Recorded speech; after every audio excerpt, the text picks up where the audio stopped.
things we have to hit. There's a one-day conference in Riyadh. Oh, all right. Sign me up. Get a 25% discount. One- Like, Oh, it's got to be economical to go all the way there for one day, right? yeah, absolutely. Well, maybe I. Dave, can you hear us? Yes, can you hear me? Yes, we can hear you. Thank you very much. Thank you.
All right. Let's get started. We're starting with staff, so why don't, Drew, is that going to be you? Yes. Okay. Good afternoon, Mr. Chair and Commissioners. Drew McCall from behalf of the staff. We're here for Rulemaking 93.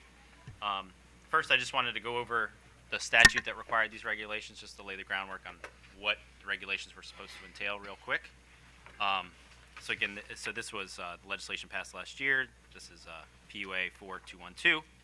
So it said, on or before June 1st, 2026, the Commission shall adopt regulations to carry out this section, and the regulations shall establish minimum notice requirements and deadlines related to load study requests and contract terminations and adjustments. If considered necessary by the Commission, specify common forms of applicable collateral to satisfy the requirements of this section, and finally, establish deadlines related to the completion of load studies and payment of fees.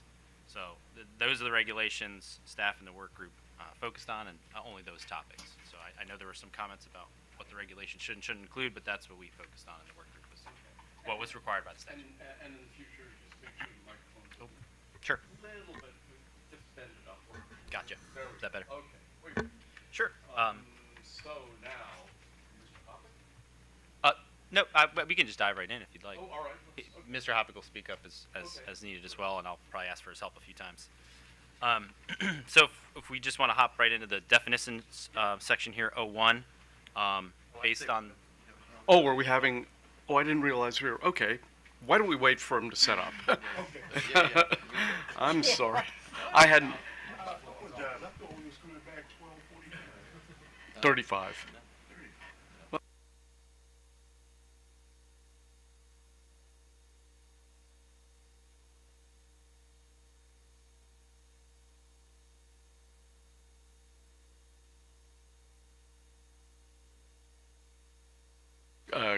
Take it away. Sure. So the first section here we have is the definition section. I won't read everything, excuse me, but we define commission, contract capacity, electric company, large load customer, load study, load ramp, and municipal electric utility. There were no comments disagreeing with any of the definitions, and we went back and forth with the work group process to develop these. So I'll just leave it at that. I don't know if any party wants to make a comment, but we didn't receive any changes to those proposed regs. So Drew, do you want to go, if you press the down button, there's a couple more pages of definitions. Oh, on the PowerPoint, you mean? Yeah, on the PowerPoint, yes.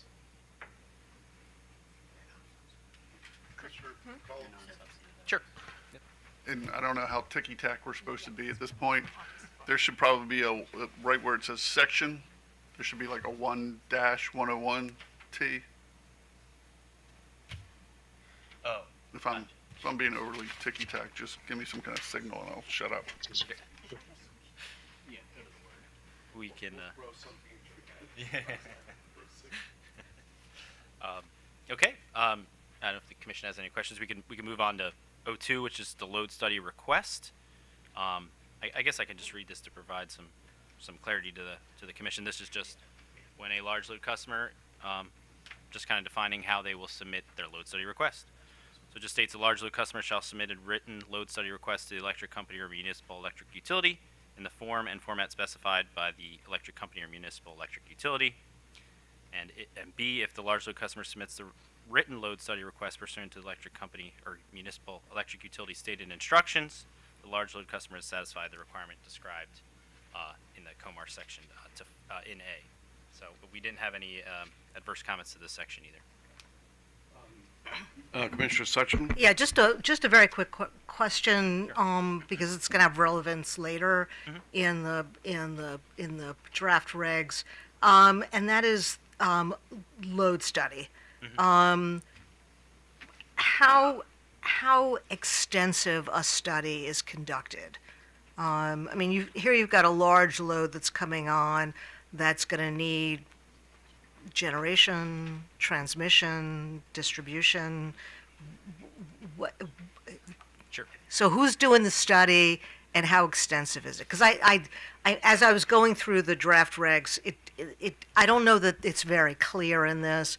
I'm assuming parties have a sense of how extensive the study is, but if you could go into a little bit. Sure, and yeah, this is something we went back and forth on over the course of the work group meetings. So if you go back to the definition section of load study, we discuss transmission and distribution systems, and it must consider other interconnection requests.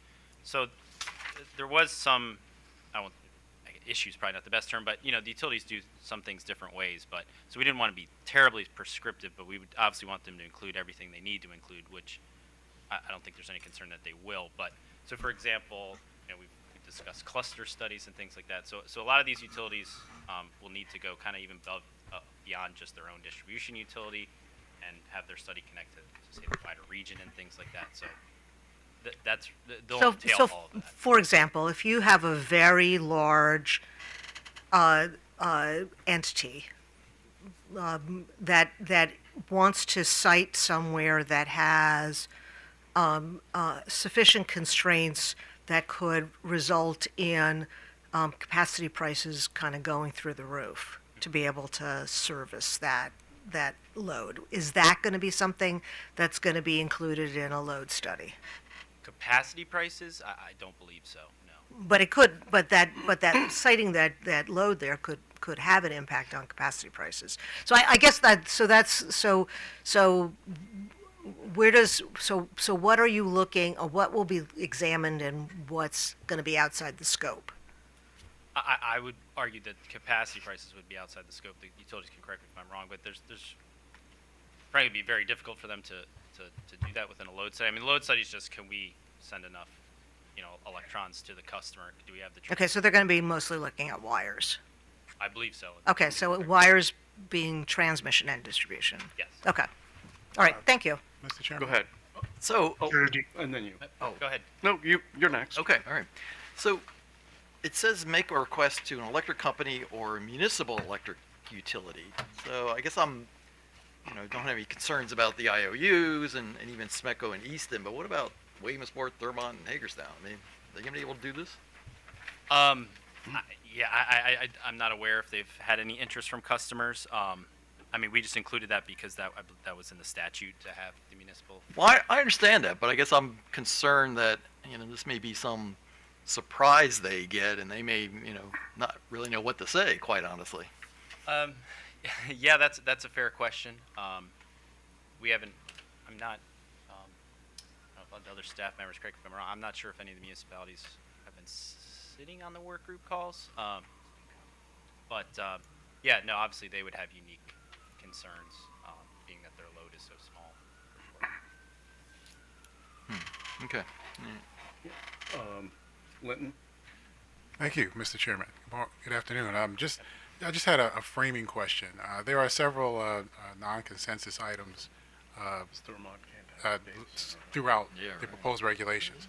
Is it the work group's recommendation to the commission for today that we hear those comments, resolve them here today, propose or maybe even come up with language, and then move forward with some kind of adoption, or does the work group want us to resolve those issues but not come up with language? I mean, what's the path we should look to follow today?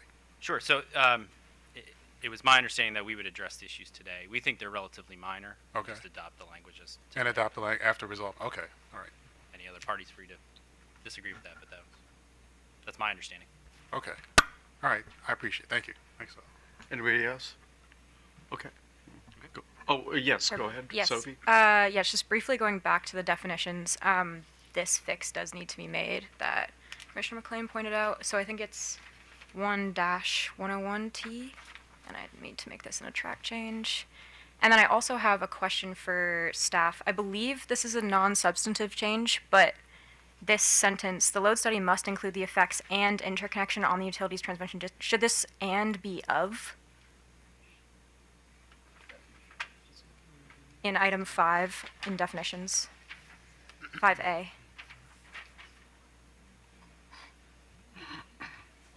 I think she's right. Yeah. It should be of, because it doesn't seem to make sense if it's and.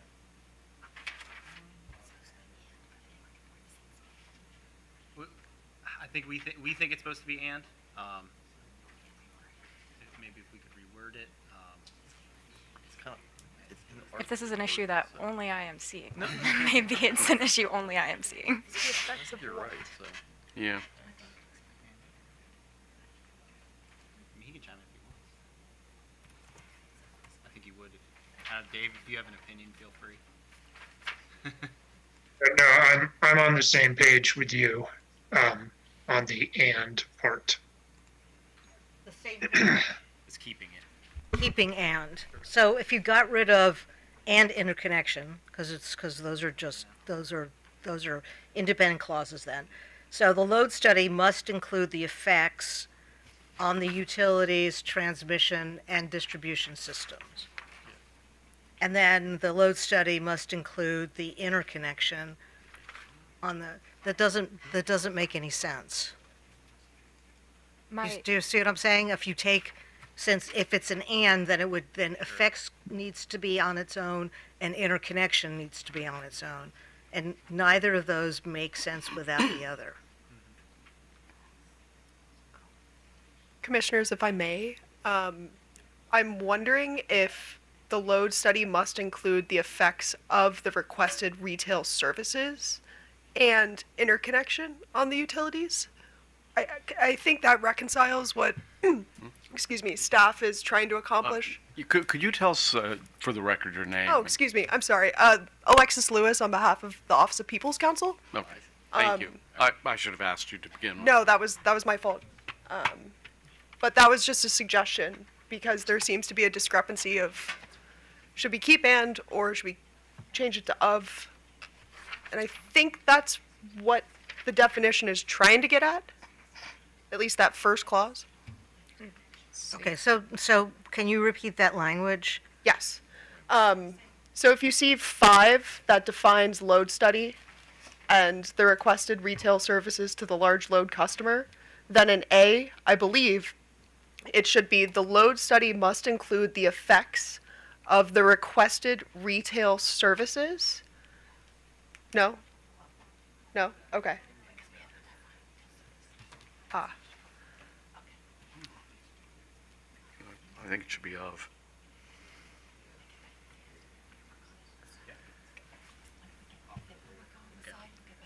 Yeah, we'll work on the side. We think maybe the of is probably more appropriate, but we can get back to you on that. Okay, Sophie gets gold star.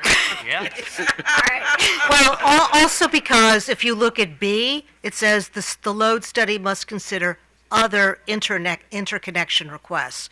So A would necessarily be focused on interconnection. It wouldn't be anything else. Yeah. Yep. No, I think that's fair. Okay, so we can return. All right, back to you. No, thank you very much. Yeah, so we went over section 02. There was no adverse comments. Anybody wants to speak to that section? Okay. Then we'll move on to 03, which is the load study completeness determination. So there were some differences in this section. So this obviously, as it stated, is just how the utilities will determine that the load study was complete and ensure that the utility got all the information they needed to start commencing the load study. Section A here, the Exelon utilities wanted to add 1 and 2 here. So I guess I could just read that for you. An electric company or a municipal electric utility shall include in an electric company's tariff or in a municipal electric utility's tariff, 1, the process for commencing a load study, and 2, the process for requesting additional information for incomplete load study requests. I don't know if Exelon wants to speak to that language, but so the A and B are kind of tied together. So I believe Exelon wanted that language, but not staff's in blue, which you'll see in B, the 1, 2, and 3. So I don't know if they want to speak to that. In staff's opinion, we think there should be the A and the B. Some folks requested getting rid of A. I don't know that staff necessarily requires A, but obviously we prefer B because it gets into more detail about when the load study is complete. You're talking about large B, right? Yes. Okay. Yes. And so the difference in B is when the electric company, how long they have to notify the customer that the load study request is complete or incomplete. So I believe we now have consensus on this. So 30 calendar days was the utility position and others, and 10 business days was Amazon. And I believe Amazon has made a compromise to say within 30 calendar days.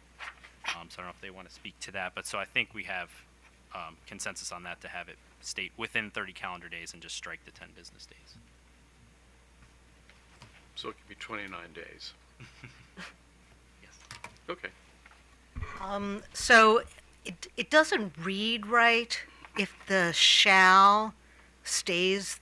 I mean, it's if you have within 30 calendar days after an electric utility or municipal electric utility receives a request for a load study, an electric company or a municipal electric utility shall, and then if. I mean, it's not reading right. And so I think you just have to get rid of the shall. Right. Utility. Right, so within those 30 days. And then one would pick up if an electric utility or municipal utility determines that the request for load study contains all the required information. Because the shall is already in 1, and the shall is already in 2. That's fair. We'll just state again that there was some disagreement on whether A should even be included. No, I understand. This was just, I was yeah, just having no. trouble reading it. Gotcha. But yeah, so I'll just say staff does recommend that under B there, 1 through 3 should be included. We think that gives very important definitions, deadlines to how the utility will notify a customer that the load study has been. Okay, and who had a problem with the additional language in A? Let's see. I think some just thought it was repetitive with B, for those that didn't want A, and the Exelon utilities just wanted A and not B because they can speak for themselves. I think they wanted a little more wiggle room on what exactly how they define when the load study is complete. The information that they received is complete. So just looking at the comments here. Well, I guess the question is, if you have B, do you need A? Right, and that's fair. And yeah. Well, Good morning, afternoon, Commissioners. Beverly Sucre on behalf of BGE. I think what we were going for with having the language in A and having the kind of the rules of the road set forth in the tariff as opposed to being specifically spelled out in section B is that we are learning about how this is all going to work as we go. Between changes coming from PJM, DOE, FERC, you name it, kind of even our own internal processes, because, this is just something very different that, we have not had to deal with. We have occasional one-off load, large load requests over the years. We're now getting potentially dozens of them. And so we are really trying to figure this out as, we go. Common phrase has been we're trying to, build the airplane as we're flying it. And so I think what we wanted was to include the language in our tariffs instead of having it in COMAR because, let's be honest, COMAR's not the easiest thing to get changed where, as we learn and as we change what our processes are going to be, we felt we could then come to the commission and say, hey, we need to change this for X, Y, Z reason. We need to change that. Or, in some cases, we're certainly, I think, erring on the side of caution now because, we don't really know how long some of this stuff is going to take. And so we're kind of going towards an upper end. I think at some point, as we hopefully get better at this, we'll be able to come in and say, you know what, we don't need 180 days. We could, we think we've got this down to 120 days. I think, overall comment and belief that we expressed during the work group meeting was, please don't do things that make it, difficult for us to change what we need to do because we are really just trying to figure this out, as we go along. And I understand the need for consistency among the utilities, but, there's a lot of things right now where there's not consistency. And I think, each of us have somewhat different systems that, are going to warrant having some differences in processes. Chuck, did you have a question? No, sir. Oh, okay. If I can respond, we generally agree with the premise. We don't want the regs to be too restrictive. This section was really meant to meet the requirements of the statute, which required minimum notice requirements and deadlines related to load study requests. Mm-hmm. We don't think this is too specific or onerous. I believe Mr. Hoppick also wanted to make some comments on this section. Dave. Yeah, no, thank you. So, yeah, Drew got at my point, but, one of the major reasons staff proposed this language is if you look at 42012F, 2 little I, establish minimum notice requirements and deadlines related to load study requests. So, obviously people are going to submit load study requests, and there's a lot of key information, and we don't think that the utilities will get everything they need immediately necessarily. And then also, a key part of a load study request is, yes, entity asking for load study requests, have you given us all the information you need, or do we need more? So long story short, we think the law required us to include something on this specific topic. Okay.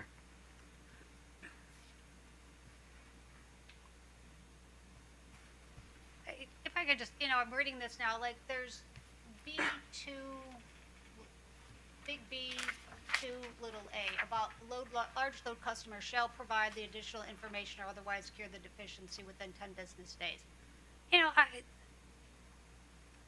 I can say now we're getting some of this stuff, and now, and sometimes we need to go, 10 business days for some things that are missing might be reasonable. For other things, 10 business days might, not be reasonable. And to say that, I don't know in a case like that if because of where things are and that the utility is okay, like, do we have the ability to waive kind of COMAR on our own to say, oh, okay, yeah, if you get us this within, 20 days, it's not going to, mess up the process.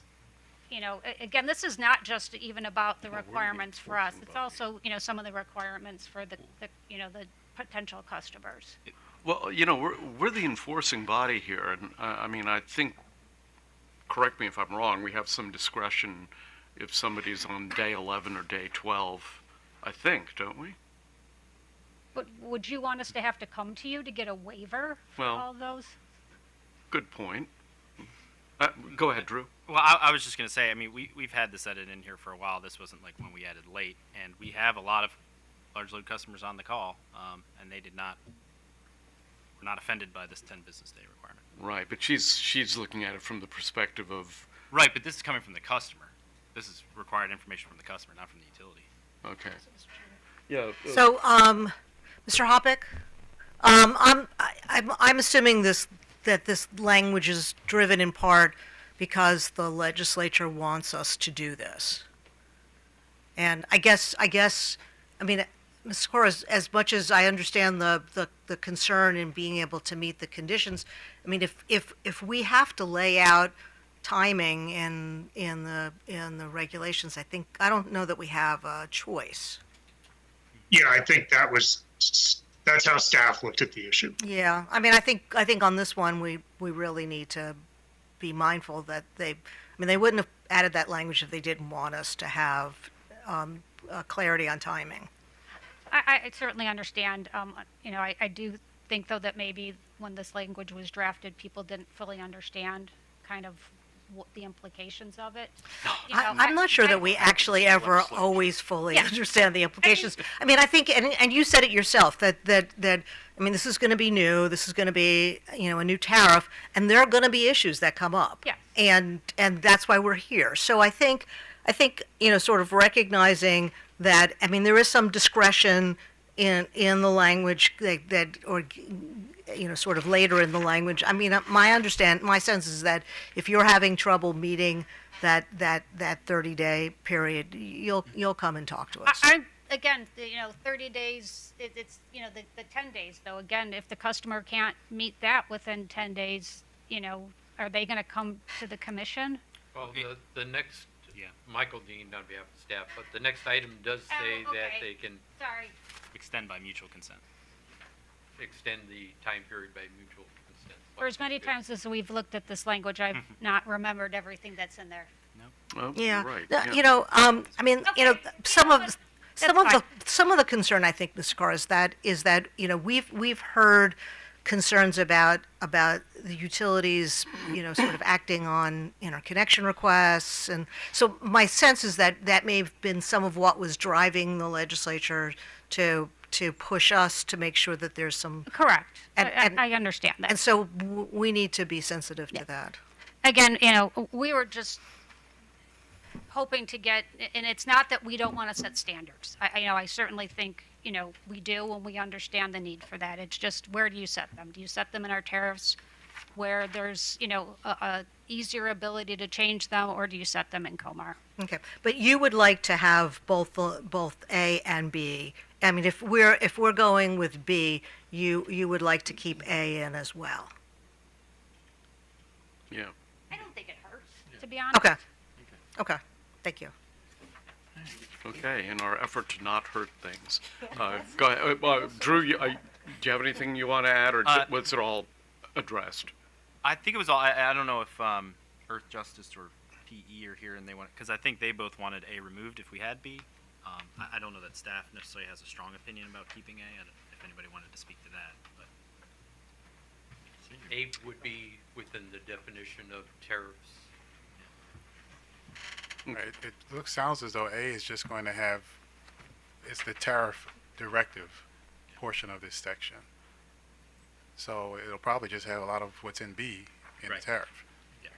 So maybe there'll be something specific for a particular company that's unique to them, but Right. in addition to what's in B, but, yeah. Well, it's- Okay. Well, let's move on then. Sure. Right. So, section 04 is the load study agreement and payment.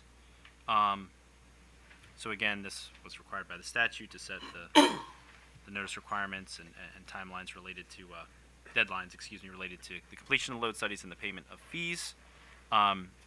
So we have agreement on A through D. So I wasn't going to read through those right now. E was a section with some differences, and this states an electric company or municipal electric utility shall, and this was a SMECO edit, undertake reasonable commercial efforts to complete the load study and provide a report to the large load customer not later than 180 calendar days and 18 months. So that's really the big difference here. Is some parties wanted the load study to be completed in 180 calendar days, some wanted 18 months. Yeah, and I guess that's really up to the utilities and the large load folks on how to figure that out. Yeah, I think SMECO was the only utility to say 180 calendar days, along with Amazon, and then Do you want to comment on that? Or? You drove down here, so. Damon Krieger, good afternoon, on behalf of Southern Maryland Electric Cooperative. So yes, we are aligned with what I think was Amazon's comment as well, that 6 months is an appropriate time frame, which stands a bit counter to some of the other utilities. And the reason is we've been doing a lot of these lately. We have, for better or for worse, we have a lot of interest in our service territory when it comes to large load, and we have been able to process them in a 6-month time period. So we are comfortable with that. The small edit that we requested here is really to tie to what we would perceive as sort of standard contracting terminology, which is we're going to take reasonable measures to perform it within 6 months. Sir, how are you defining a lot? Well, what I can say that's public Oh, is yeah, what's sure. been presented to PJM is we have about 4,000 megawatts in the queue, which is 4 times our peak load, so a lot. Of large load. That has interest, that is moving through the study process. No wonder PJM can't do the capacity markets. Go ahead. Right, so this may be an issue for some of the other utilities that will actually require studies outside their service territory. And I guess the question is, so they can control the studies within their area. But if their study actually has to involve a neighboring utility, how do we make sure that can be done in 6 months? I mean, that's kind of a heavy lift for us to be able to. It's a great question, thank you. And as a utility that depends highly on neighboring utilities, Oh, we have a proposed change that was in our comments to address what we perceive is a real issue, which is to make sure that at least with respect to the utilities under which jurisdiction this commission has, for those utilities, the same rules should apply for those second studies. The way it works, and just to define so we're all in practical terms what a load study is, it's a feasibility analysis. Is what will it take to interconnect the large load to the electric system, the existing system, and to the extent it can't be interconnected to the existing system, what needs to be done, when can it be done, and how much does it cost in estimated terms? That's what we're talking about here. And so for us, we're comfortable with a 6-month time frame to process the study on our distribution system and our transmission system to the extent it impacts our transmission system. But we are highly dependent upon neighboring utilities to perform secondary studies. And so our edit is really directed at making sure that those secondary studies have some parameters too. And where would the edit be? That's in our comments. It didn't make it into staff's. We did share it with staff toward the end of the working group process. But Okay, you have the mic, so where? it's in our filed comments. No. it's Can in you the just? next section. It's in the. Oh, Okay. sorry, it's not in that section we're talking It's about in right now. section I apologize. It's in the bottom paragraph there, the yellow edit. Oh, I thought I saw that. Okay. It's in 2096-0105 is where our edit is to address those secondary studies. Okay, then do you need to have something in this language to sort of recognize that except as provided under, Well, I'll just say we don't necessarily agree with SMECA's addition for the secondary because, frankly, and the utilities can correct me if I'm wrong, all of them will essentially have a secondary study when you have a large load customer. So it's not unique to SMECA. okay, but how do we, as a commission that doesn't have jurisdiction over Well- entities within Pennsylvania or Right, West but- Virginia, how do we make sure that they can comply with the It- 180-day? Yes, sorry to cut you off. Yeah, no, exactly. When we discussed that issue many times. So that's one reason. I don't know if staff has a strong opinion, but if we do the 18 months, that should cover that problem because we don't have the jurisdiction to tell a utility outside of Maryland Okay. what to do, or PJM or anybody else. And if I may, I would push back on the notion that the other utilities are always going to be required to have secondary studies. The smaller the utility is, the more we will be dependent upon our neighboring utilities to perform those secondary studies because it's transmissions, it's upstream impacts. And so the bigger utilities, a lot of the impacts are on their transmission systems. So we are more dependent upon that. And I'm sure it trickles down the municipal utilities that you're more dependent upon the neighboring utilities. So I do think it's important to the extent that the commission can exert jurisdiction, which it has over Maryland utilities, that there is some action that can be taken through the regulations. And then that's why we also had language proposed that to the extent that there are organizations, utilities outside the commission's jurisdiction, then the studies would be performed pursuant to their rules and regulations. So, for example, a lot of the utilities have told us they will do probably will do cluster studies. So that would clearly include utilities outside of Maryland if they're gonna. So it's obviously Exelon is a big utility, and they have a lot of utilities in this Mid-Atlantic region. They're gonna have large load interconnection requests all over their territory, from Philadelphia to southern New Jersey to Maryland here. So they may combine all those together, which is, and they can correct me if I'm wrong, is what we've heard. So they also would have this problem. That's why it kind of goes without saying. I don't know that we need anything additional, and that's why we think the 18 months is more appropriate. I mean, obviously utilities can complete them quicker, and then we do also we don't agree with the undertake reasonable commercial efforts either, because what does that mean? That can mean a lot of things to a lot of people. So there may be disputes between a large load customer and a utility on what a reasonable effort was. Well, and the problem with that language is if something is unreasonable, then you don't have to do it. So you only have to undertake reasonable commercial efforts. But if you decide that you can't do some kind of study, you can just say that it's unreasonable and then you won't do it. And can you define what reasonable is? Well, Mr. Krieger? there's a lot of judicial decisions that define that very contract term. It's commonly used. If to the extent that a large load customer has a concern, I have no doubt it will come before this commission. To date, we have been very successful in working with our prospective large load customers to resolve any such concerns.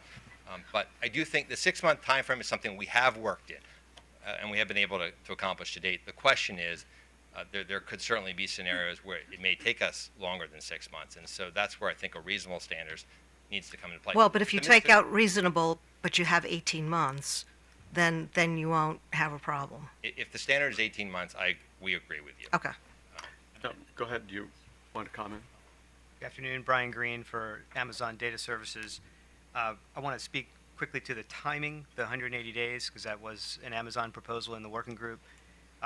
And before I do that, I want to kind of level set a little bit about what goes into these load studies, not from an engineering or analysis perspective, but as we said in our comments, these load studies don't happen out of the blue, right? There is, before the request is submitted, you're going to see significant communication and coordination between a utility and the large load customer that is looking at that particular site and what it might entail. The request gets submitted, and there's going to be consistent back and forth during the study. So in my experience, for example, we've seen discussions, periodic meetings between the customer, or even not periodic, just haphazard meetings between the customer and the utility to talk about the type of substation, how many transformers do you need, is this parcel of land big enough, how do we, things that involve the customer's area. There's constant communication and collaboration, and that's a good thing. So I just wanted to level set that this is not, a utility sort of figuring things out on its own. that there's constant coordination to work through these timing considerations as they come up. And then the way that in here, the 180 days, we said this in our comments, so I apologize if I'm repeating everything, but the purpose of going 180, there were a couple purposes, but one was to protect the accuracy and the credibility of the queue system. You got to be able to look at the queue and know what's accurate, what's real load that's going to show up versus what's speculative. And not that speculative load is a bad thing, because it may not be, but it just may not show up because you may go through a load study, a customer may go through a load study, the cost comes out, and they say, well, wait a minute, I'm not ready for that. Or the load study could come back and say, you don't have enough land for this substation. You got to acquire the land next door. So these are actual situations that I've seen in my practice, just to kind of put some color around what goes into this other than the impact on the system, right? You're looking at what does it take, as council said, what does it take to connect this customer to the grid? And there's a lot of analysis that goes into that.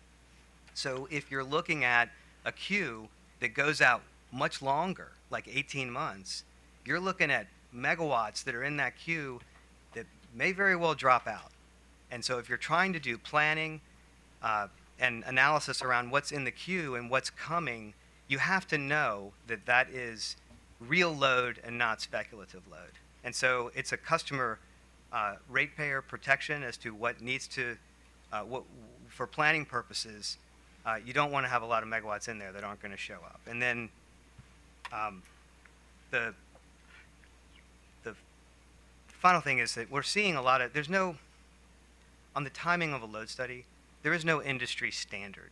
What we're seeing as Amazon throughout the country, we've seen, and a lot of it, and we recognize in our comments, look, not all load study requests are created equal, right? There's a lot of variations that go into each submission. But we're seeing timing that differs from utilities that can get through in 30 to 90 days. We're seeing Pennsylvania just adopted a tentative order that we cited to in our comments that was 6 months. That we're seeing, like in Virginia, for example, there's no actual rule, but Dominion does its load studies in 12 months or less. We've seen, I think ERCOT is now moving towards 18 months in the future. So the point in the way that we tried to draft these regulations from an Amazon perspective is that let's go with maybe not the shortest timeline that you're seeing out there, but let's make it a reasonable timeline that is consistent now with what we're seeing in Pennsylvania at 6 months. But then if you look at line F, big F, the parties can mutually agree to extend that load study time. And so certainly if there was a waiting period because PJM had to do something or someone else, a secondary utility, had to do a study that wasn't done yet, I would hope that the large load customer and the incumbent utility, if I can call it that, are coordinating this and would mutually agree to extend the time while they wait for something beyond their control to happen, and would not be coming into the commission and asking for an extension or not an extension or whatever the case may be.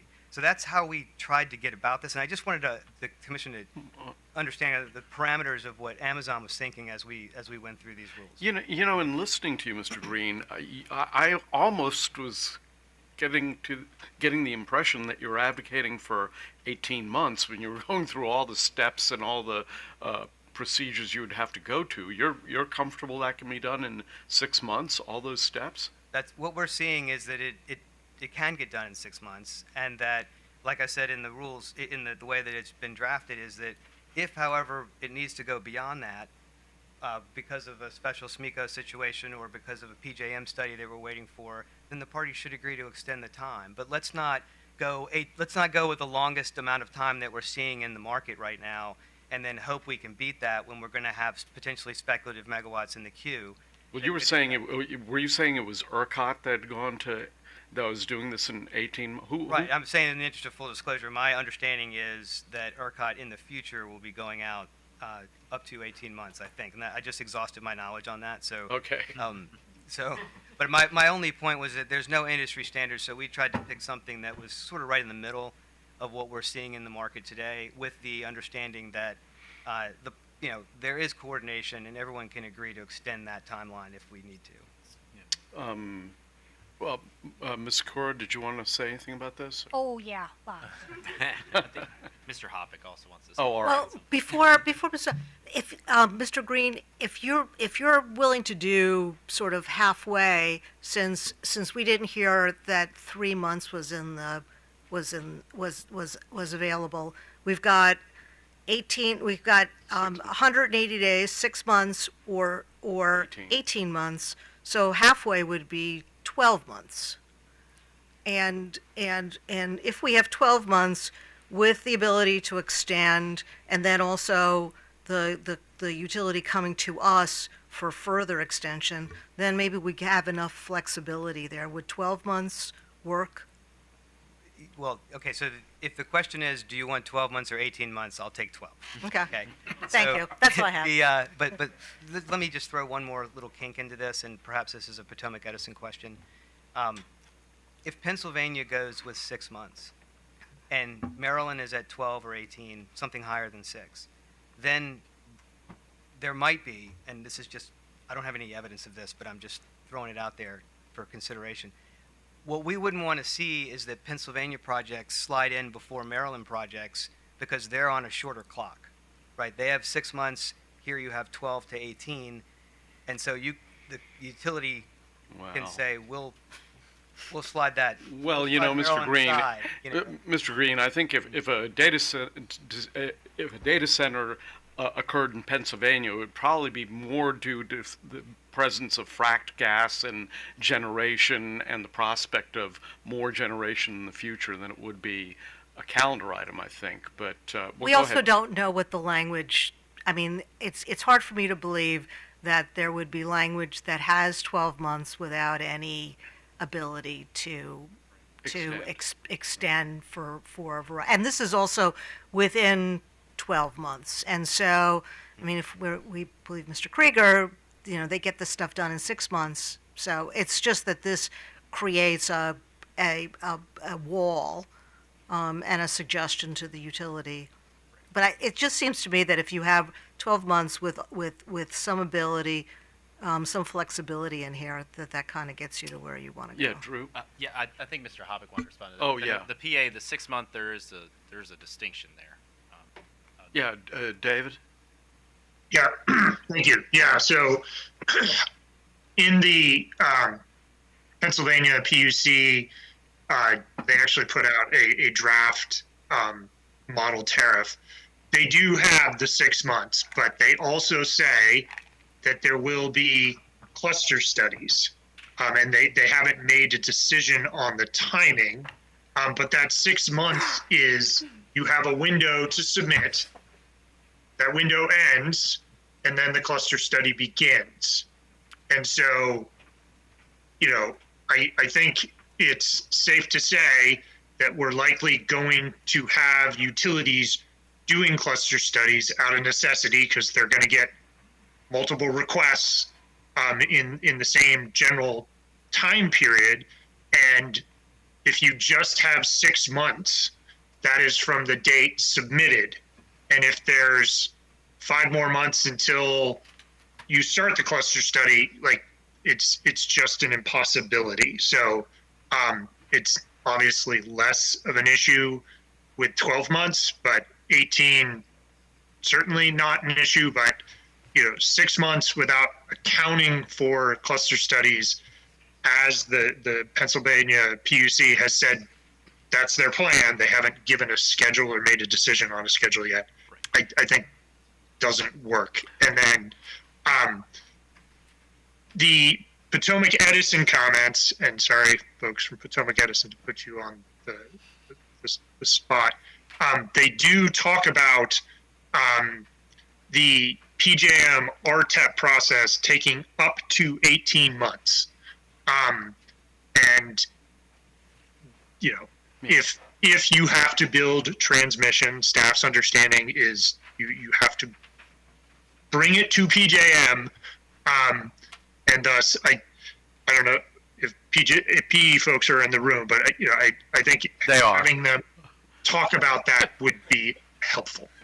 Maybe Jeff is about to talk about it anyhow. Thank you. Well, before we do that, Ms. Cora, did you want to comment? Yep, definitely. And Mr. Hoppick did, I think, touch on some of the points that I was going to make, and I'm not an engineer. I don't want to be an engineer. But, I think if you're a standalone utility and, you get a cluster study, I'm sorry, not a cluster study, a data request, data center interconnection request. You drop everything, you start looking at that. Maybe you can get it done in 6 months, ignoring everything else.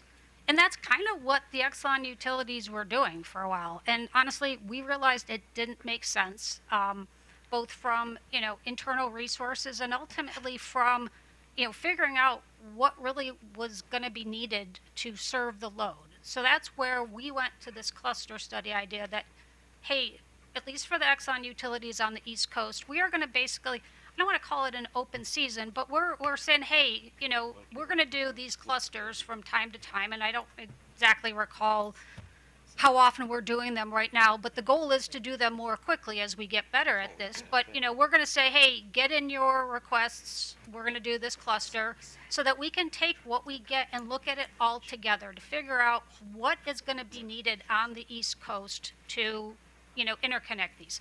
So let me ask you a question. What do you think of Commissioner Suchman's idea of a year with some wiggle room? What's your reaction to that idea? My only concern is that it depends on when because right now I don't think we're doing them more than once a year. And so if you were somebody who got, sent in a request just as soon as the last cluster closed, it might be about a year or more before we start working on the next cluster. So I think that's where we came up with the 18 months that, again, given where we are now in doing these clusters, we felt that 18 months was kind of the right time frame to deal with someone who came in shortly after, a cluster closed. Because, we're trying to again, set a group of projects that we can look at together, at one time so that we're not being inefficient about resources or about actually coming up with the potential solution to deal with all of them as opposed to doing them piecemeal ad hoc one at a time. So again, that's where the 18 months came from, because just the time that we currently have for the cluster studies, it's not so much about the cluster study itself, it's the timing of when someone gives us an application to the time that we maybe start the next cluster study. Okay.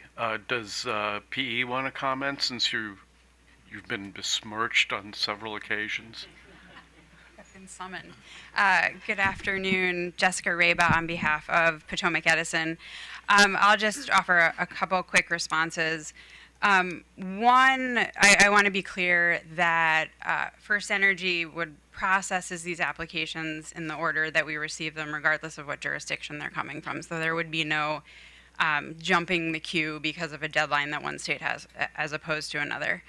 I also want to note that, the language of extending these deadlines upon mutual agreement of parties is great, and Mr. Green and his client are lovely, reasonable people, but that's not the only applicant that we're going to be dealing with, right? So I'll just say that. And then finally, unlike Ms. Sikora, I very much wish I was smart enough to be an engineer, but I'm not. So I have a very smart engineer with me who can explain the RTEP process if you want to hear more about that. Yeah, just briefly, if you could, don't. I know the RTEP process could be the subject of a seminar, so let's not do that. Sure. And if you could give us your name and title. Yes, for the good afternoon. Lawrence Hozempa. I go by Larry Hozempa, Hozempa. I'm the General Manager of Planning for First Energy. My team's responsible for the planning of the network systems across the First Energy footprint. But particularly when it comes to the RTEP process, it is an 18-month process. It starts usually in September of the year before, say, the 2026 RTEP, for example, which we're doing now, kind of began in September, and that's, putting things into the model that need to be put in the model and conditioning the case to be studied. And then there's kind of some fine tuning that goes on for the first part of the 2026 timeframe. And so in April timeframe, we'll start actually running some analysis. Then PJM will open a competitive window for proposals sometime in the middle of the summer. I think they're targeting July, August timeframe for 2026. After that window closes, then they'll evaluate proposals, see which ones have the most benefit to the system, select those proposals, run those through their review process at the TEAC committee in the subregional meetings, and then that will eventually make it to the board for approval, and that will be finished in February of 2027. So from 18 months goes from September of 25 to February of 27. And that is a standard process they've been doing for many years. All those things that go into the RTEP model are things such as large loads that are being connected to the system, as well as other topology changes or generation deactivations and so on. That all gets built into the RTEP analysis. Short enough? I think that's to the point. Okay. Yeah, go ahead, Bonnie. So actually, I'm going to turn back to Ms. Cora. So just so I understand the cluster studies, if you're a large load entity and you want to interconnect and you've just missed the cluster study, you're going to have to wait 18 months before you're going to see a load study. I don't know that it would be 18 months. I have Amber Perry, I'm sorry, wrong Amber. We have a lot of Ambers in our. Okay. Are you an engineer? I am. Okay. I work with Larry quite a bit from FB. Good afternoon, everyone. My name is Amber Thomas. I'm the Senior Manager for Transmission Strategy for all of Exelon, which includes BGE and DPL and PEPCO. So I work with the planners that put together all of the transmission projects for generator interconnections, large load interconnections, as well as the PJM stuff, if you will. And so what's practically happening with the cluster studies that Exelon has currently begun to do, to your question, Commissioner, once the cluster study has started, the other customers who are then going to submit into the next cluster, they have to essentially almost wait until that initial cluster study is completed. When we're doing that initial cluster study, we're again identifying the distribution facilities as well as the transmission facilities that are necessary for them to interconnect onto the system. And so we want to have that first cluster, if you will, sort of finalized, because then that infrastructure will become the groundwork for the next cluster study projects to be evaluated on.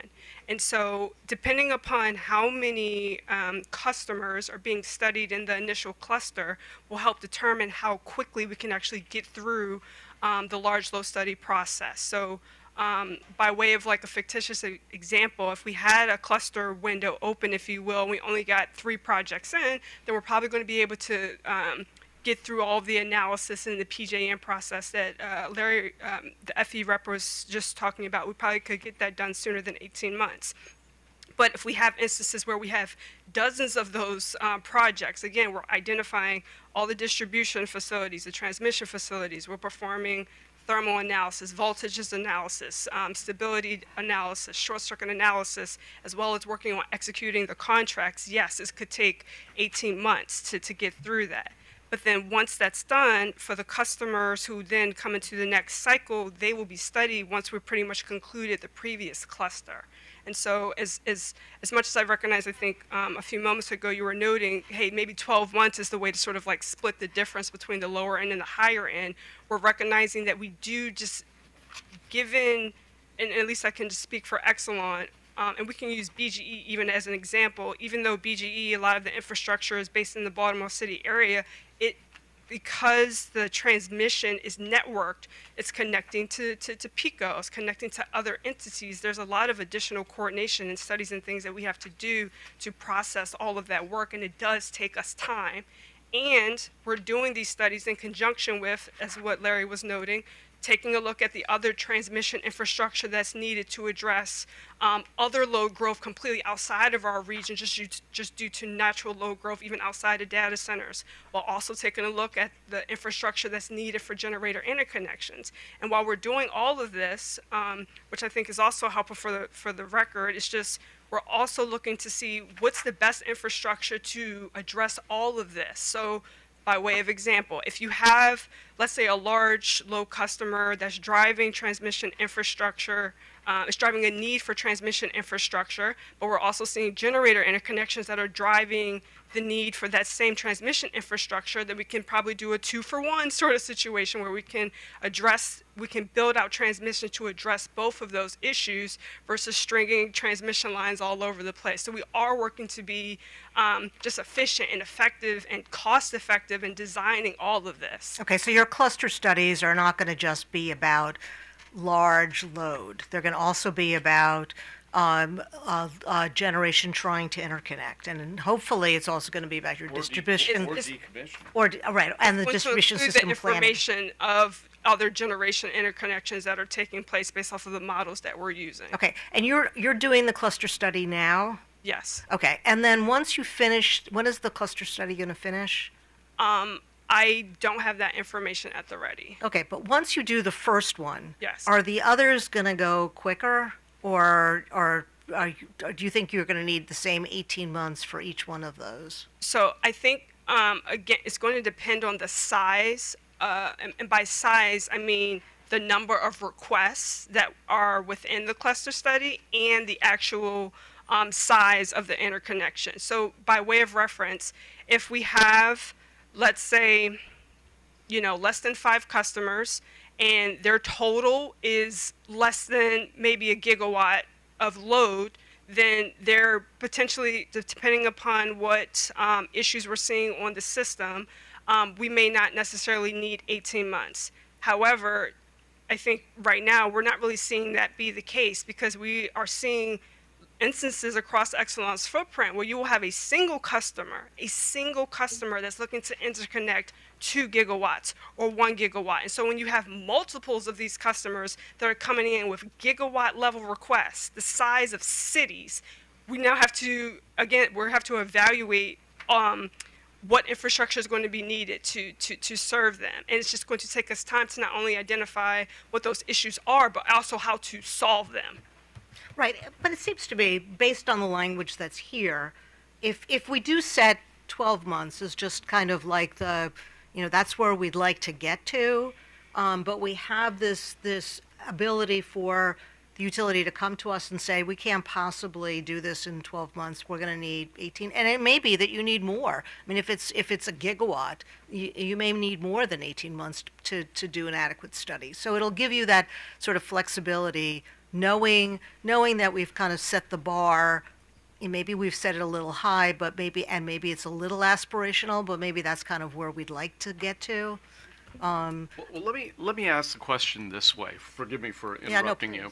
I mean, the sense I'm getting from everybody, with the exception of SMECO and Amazon, is that 18 months is sort of it's sort of the time frame that you're used to, and everything should sync to that. Is that basically the position of everybody other than SMECO and Amazon? I mean, that's what I'm getting. That's the sense I'm getting. Yeah, I think 18 months is a workable time frame, given what we so far know about these large load interconnections that are coming in. Mr. Krieger? Unfortunately, I am in the trenches on these matters. And Okay. So I'll give a couple insights. One, first of all, to channel the customer here. This is all about speed to market. So timelines do matter. This is all speed to market. It's speed to how market, fast okay. they can get the information that they need in order to make very large investments. And so the calendar does matter with respect to the customer, at least. Mr. Green may correct me, but I think that's accurate.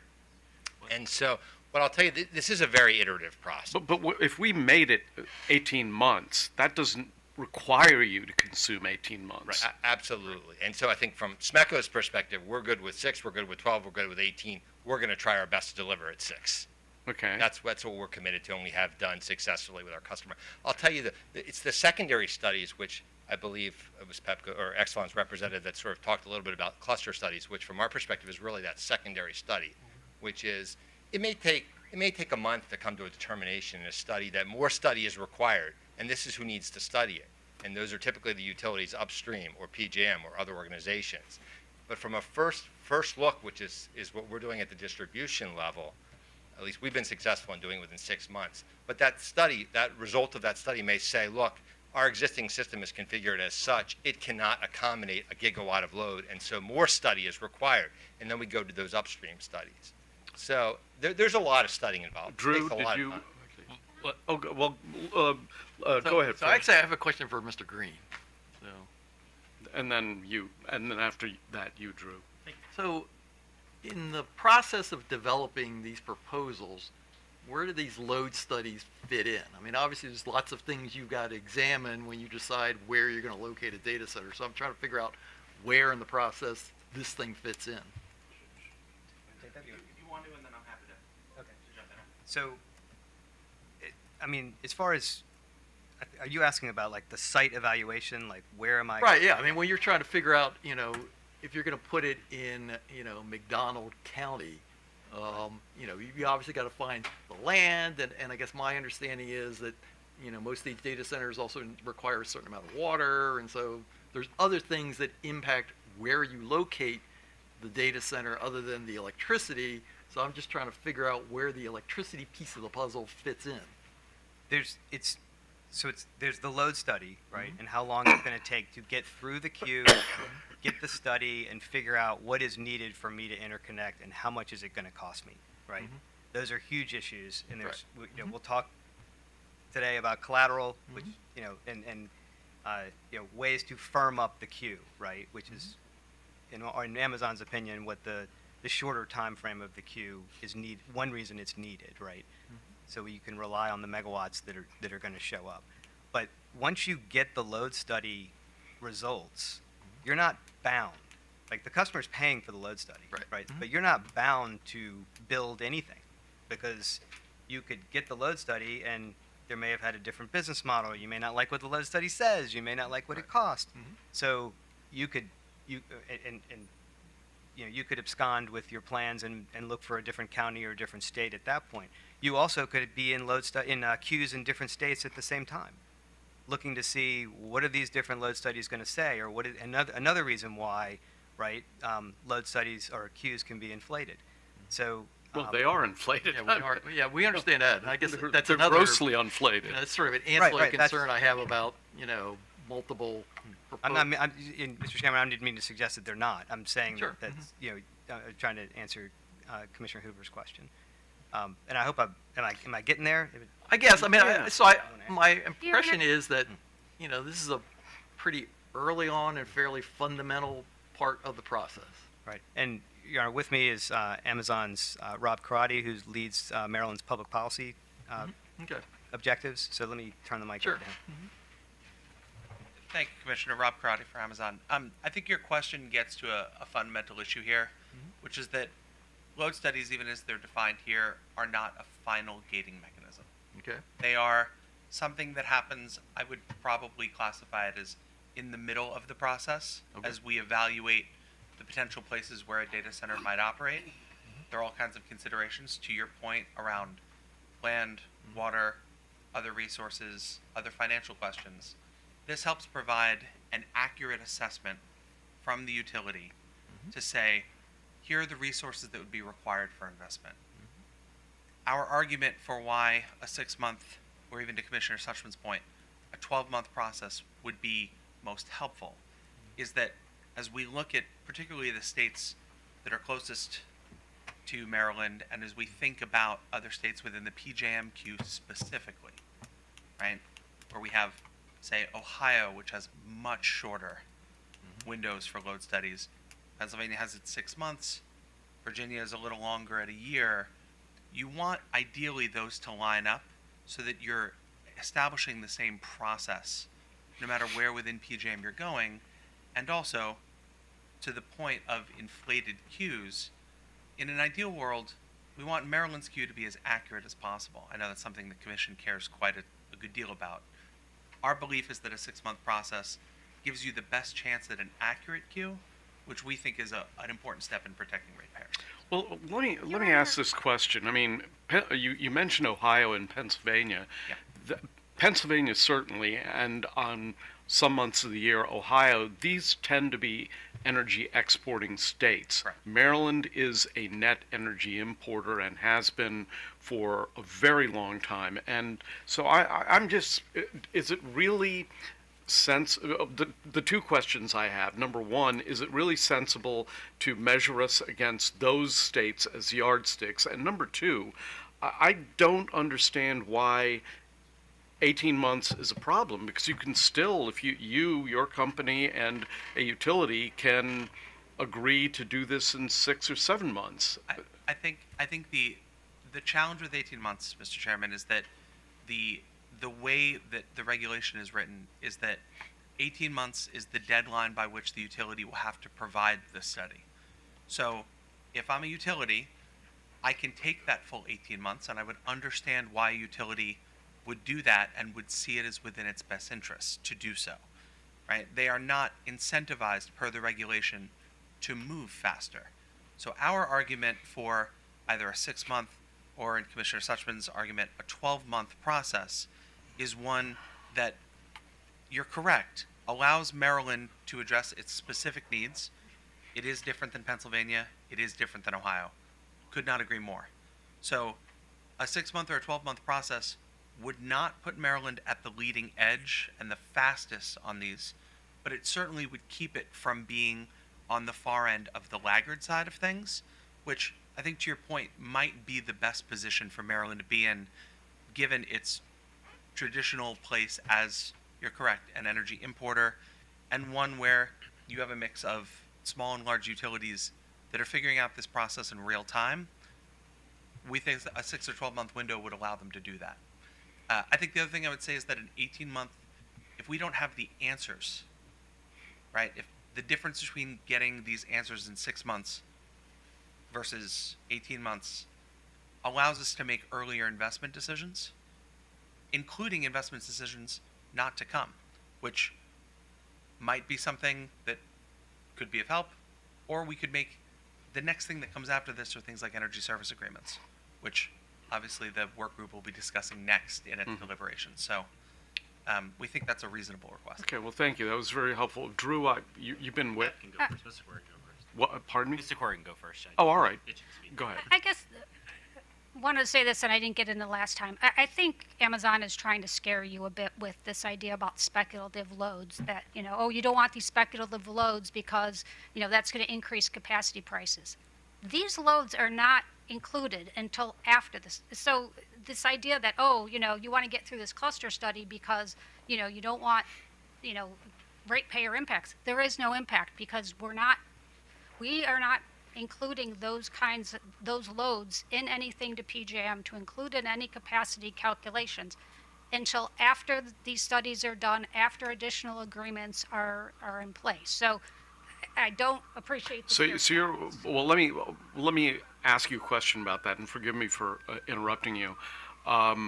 What I'd heard from former Chairman Jason Stanek is that PJM asks all of its utilities, how many large loads do you have? You're saying that you don't report something as a prospective load until after the cluster study? Is that what you're saying? I'm gonna let. So Amber Thomas again for Exelon. So essentially what happens is once the customer proceeds through the large load study, and then we sign an agreement and they sign an agreement that says, yes, we are moving forward, and the utility is now going to build the infrastructure necessary to provide them service.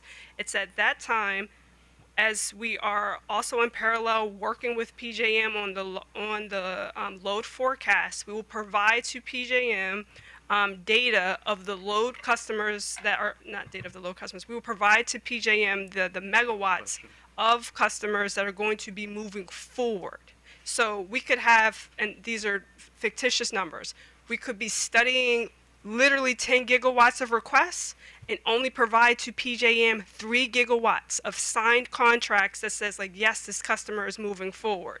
And so that load is then considered in PJM's, considered in their load forecast. It's a large So you're load. saying you're only, forgive me again for interrupting you. You're saying that you do not report to PJM a prospective large load until a contract is signed? Yes. Because the reason I'm asking the question is I have heard that other utilities are not quite so persnickety when they So report in to our PG. case, it would be like a construction service agreement, or TSA. TSA, the transmission security agreement that you might be familiar with, we talked about in the work group. That's where we are essentially putting the customer on the hook for the revenues that would be produced Okay. from this project. It's Okay. a pretty sizable amount, and so, you know, that's the point where we feel comfortable that someone signing this is going to move forward. People that are still, you know, we have agreements that we execute for feasibility studies. That's not the agreement that counts. It's when they sign this transmission security agreement where they're putting, you know, they're And they have to putting put money down at that point?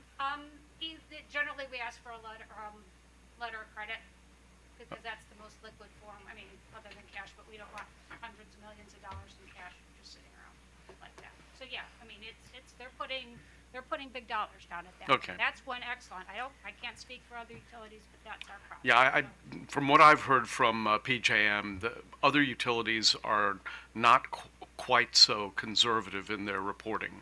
But okay, it's good to know that you are. And one more point to the gentleman's comment about, oh, if we have 18 months, we're going to take 18 months. I can tell you,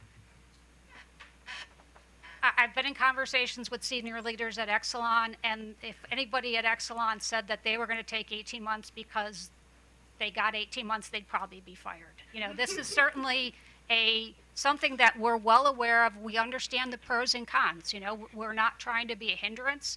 You know, we are trying to move this forward. Exelon has been very, you know, on the forefront of trying to deal with this. But at the end of the day, we also have a responsibility to provide reliable, you know, electricity. And so we're not going to cut corners that put our systems at risk. Go ahead, Drew. Yeah, and if I could just respond to kind of the incentive issue as well. Yeah, I mean, I would agree. I mean, utilities would love to have these customers. There's a lot of revenue they can get from these customers. So I don't know that dragging their feet is necessarily in their best interest. So yeah, the 18 months is a maximum, not a minimum.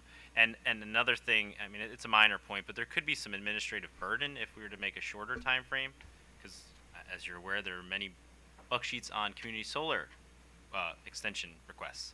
So as we heard from PE, you know, sure, these regulations allow mutual consent to extend the time to complete the load study, but if there isn't, we could get a flood of these buck sheets and just extra work saying, you know, because it's just say 12 months instead of the 18, that, you know, BG's dragging their feet and we want to file something to the commission. We don't agree that you should be taking this long. And Okay. There's just that extra. Suchman has a question, then I would like to move on, because I have a suspicion that there will be other debates like this on other topics. Right. So just to kind of close the loop on this, if we were to do the 12-month as opposed to the 18-month, then I'm assuming we'd want to get rid of the not to exceed 60 days language under G. So basically, you know, if we do the 12 months, but it's clear to the utility that it really is going to take a full 18 months, we don't want to constrain anybody in the ability. Okay. I'll just say for staff, we didn't agree with that edit to begin with, but particularly if you shorten the time frame, yes, Right. 100%. Okay. Thank you. All right, let's move on to the next topic. Sure. We actually don't have too many more areas of disagreement. Oh, okay. Well, So, I'm sure. So I guess we already addressed the not to exceed 60-day in G there. Yeah. I don't know if anybody else wants to touch on that. Sorry, commissioners, and also for the record, Sophie McDonald with the commission for the court reporter. Did we agree on a language for this section? No, we haven't. 2096. Are we moving on and returning back? Right. Yeah. Understood. Okay. All right. Apologies. So section 05, this is just any kind of changes to the load request. So section A, there was no adverse comments. For section B, I believe this was from BGE or Exelon. Yeah. They had asked to include, you know, what's included under a change to the load study request. They wanted to add language that the change to a load study may include, and this is the new language, but are not limited to. And then we have 4 examples here, and Exelon added number 5, which is a change in point of interconnection. I'll just say staff has no concerns with these additions. I don't know if any Okay. party wants to speak to those, but You have a question? Wait, so you're okay with may include, but are not limited to? Oh, yeah, thank you for that. Yeah, we don't think the but are not limited include because we think Well, the may, it doesn't the may, make any Yeah, the sense. may already takes care of Right, it. Thank you okay. for that. Yes, but we are okay with the change in point of adding change in point of interconnection. I don't know if any other party wants to speak to this. So.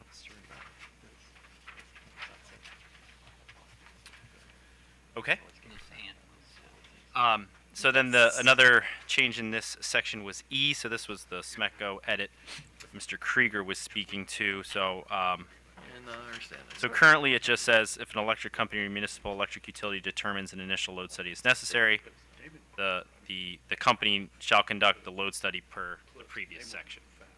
So SMECO wanted to add this language that I guess I could just read it for clarity's sake. To the extent that the additional load study must be performed by another electric company or municipal electric utility under the jurisdiction of the commission, other than the electric company or municipal electric company to whom the initial load study request was submitted, such an additional load study shall be conducted under this chapter. To the extent the additional load study must be performed by a utility or organization outside the jurisdiction of the commission, such an additional load study shall be conducted per the rules, requirements, and or standard practices applicable to that non-jurisdictional utility or organization. I think for staff, we think that kind of goes without saying, and I don't know that this adds much to, but I'll let Mr. Krieger speak to this if you'd like. Good afternoon again. Damon Krieger for Southern Maryland Electric Cooperative. So I guess maybe the threshold consideration is if to the extent staff and the commission agrees that the existing proposed regulations on their face apply to these secondary studies, then maybe it's not necessary. But to the extent that there is ambiguity in that regard, it's a really important part of this process, these secondary studies. And if we want to bring large load to the state, then the timeliness of completion of these secondary studies is paramount. And so this rule clarifies simply that the same time parameters placed on the initial studies also apply to those secondary studies if they're being performed by utilities for which the commission has jurisdiction. To the extent that they don't, then it's also important to just clarify from a customer perspective. Again, think from a customer's perspective. They're looking at the regulations. What do I need to know about as I consider Maryland to site my facility? And so if in the first instance they're going to have 6 months for that first study, and then there's going to be likely second studies because these are tremendously large facilities that have upstream impacts, and so there will always be a secondary study, likely. And so it's important that they appreciate the timeliness for completion of those secondary studies. And then if there are studies outside of the commission's jurisdiction, the commission doesn't have jurisdiction, so they're going to be performed under the rules, regulations, standards applicable to those organizations. Go ahead. So I don't think this language is necessary.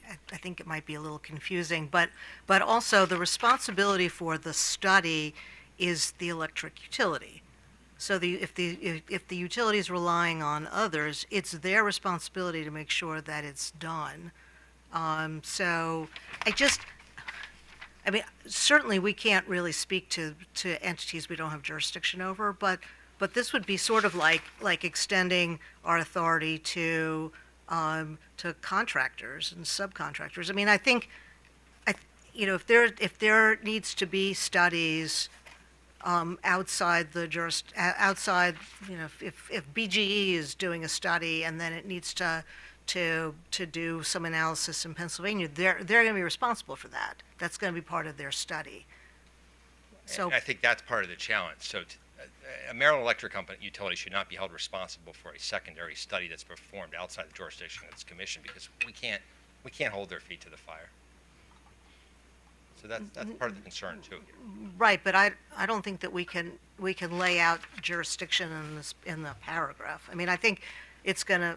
I mean, our jurisdiction over Pennsylvania utilities can't be decided in our own regulations. It's not suggesting that the commission would have jurisdiction over those entities. It's just clarifying that you don't effectively. For purposes of the reader, it may not be necessary, except looking at it from the customer perspective, which is the customer comes into Maryland, they want to understand the rules of the road, and they appreciate that there could be secondary studies required. And to the extent that there is jurisdiction over a Maryland utility performing that secondary study, then timelines could apply. To the extent that there is no jurisdiction, then the timelines are as decided by those external organizations, period.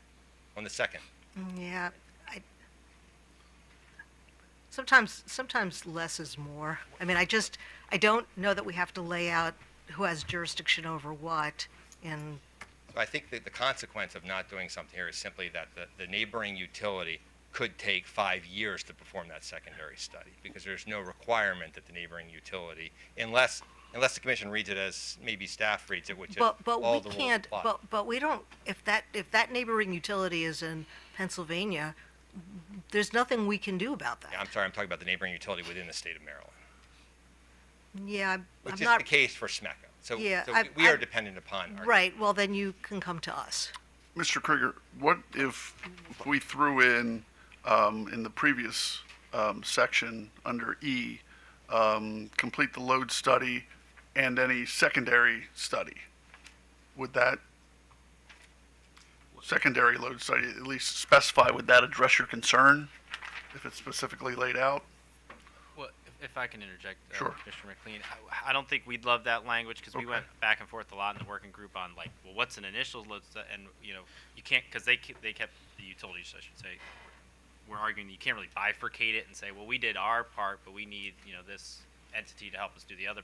It's kind of all together, if that makes sense, and they can't really slice it up like that, if that makes sense. Utilities can correct me if I'm wrong, but that's kind of what we heard, that because we went back and forth on that. We were trying to originally was to say utility, you have to complete your part, and then if you have to rely on other people, we'll have other standards. But just kind of with our discussions in the group, that just really wasn't feasible and kind of was more confusing. So let me ask one question. And I would say, I'm sorry, to Commissioner McLean's language, if I could, I think your language would be appropriate to the extent it suggests that the time it applies for any secondary study performed by an electric utility, meaning a Maryland electric utility. That would address the issue as well. Yes. Go ahead, So Fred. is this, and not to, put anybody on the spot, but is this really a particular SMECO/PEPCO problem just because of your coexistence between the two of you? I can only speak to our situation, and the situation is we have neighboring utilities that are within the state of Maryland that influence our ability to perform a study, and so. to Right, the I extent- understand. So I guess what I'm driving at is, should this be in the regulation, or is this something that actually would be more appropriate in your tariff?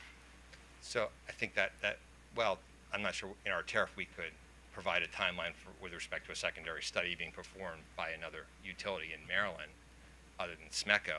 But I could see this, to the extent this applies on its face to municipal utilities, Easton utilities, they're going to depend upon secondary studies. Yeah, to perform. okay. I don't think it's just a SMECO issue. Okay, all right, that's fair enough. And there's So- Chop Tank, obviously, as well. All right.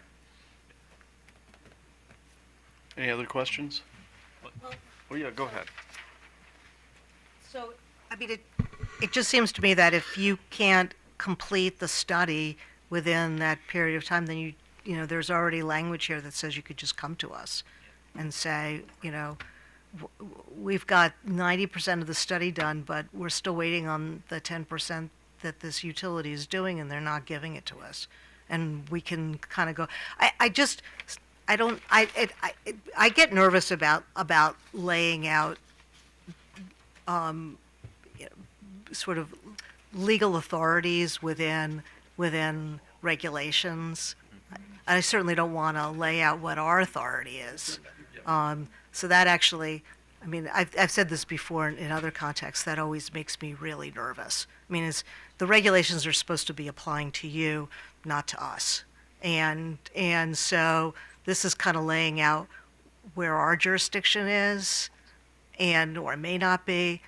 So I have a big problem with that. And maybe that goes to the second sentence. I could certainly concede the point on the second sentence, but I think in the first instance, it's about the secondary studies performed by utilities within the state's Yeah, I jurisdiction. think we've got enough authority to, if there's a problem, you can come to us and we can figure out how to move forward. Yeah, I'm looking for, So, we're looking Mr. at Chairman, I don't think this language is necessary. Okay. Commissioner Linton?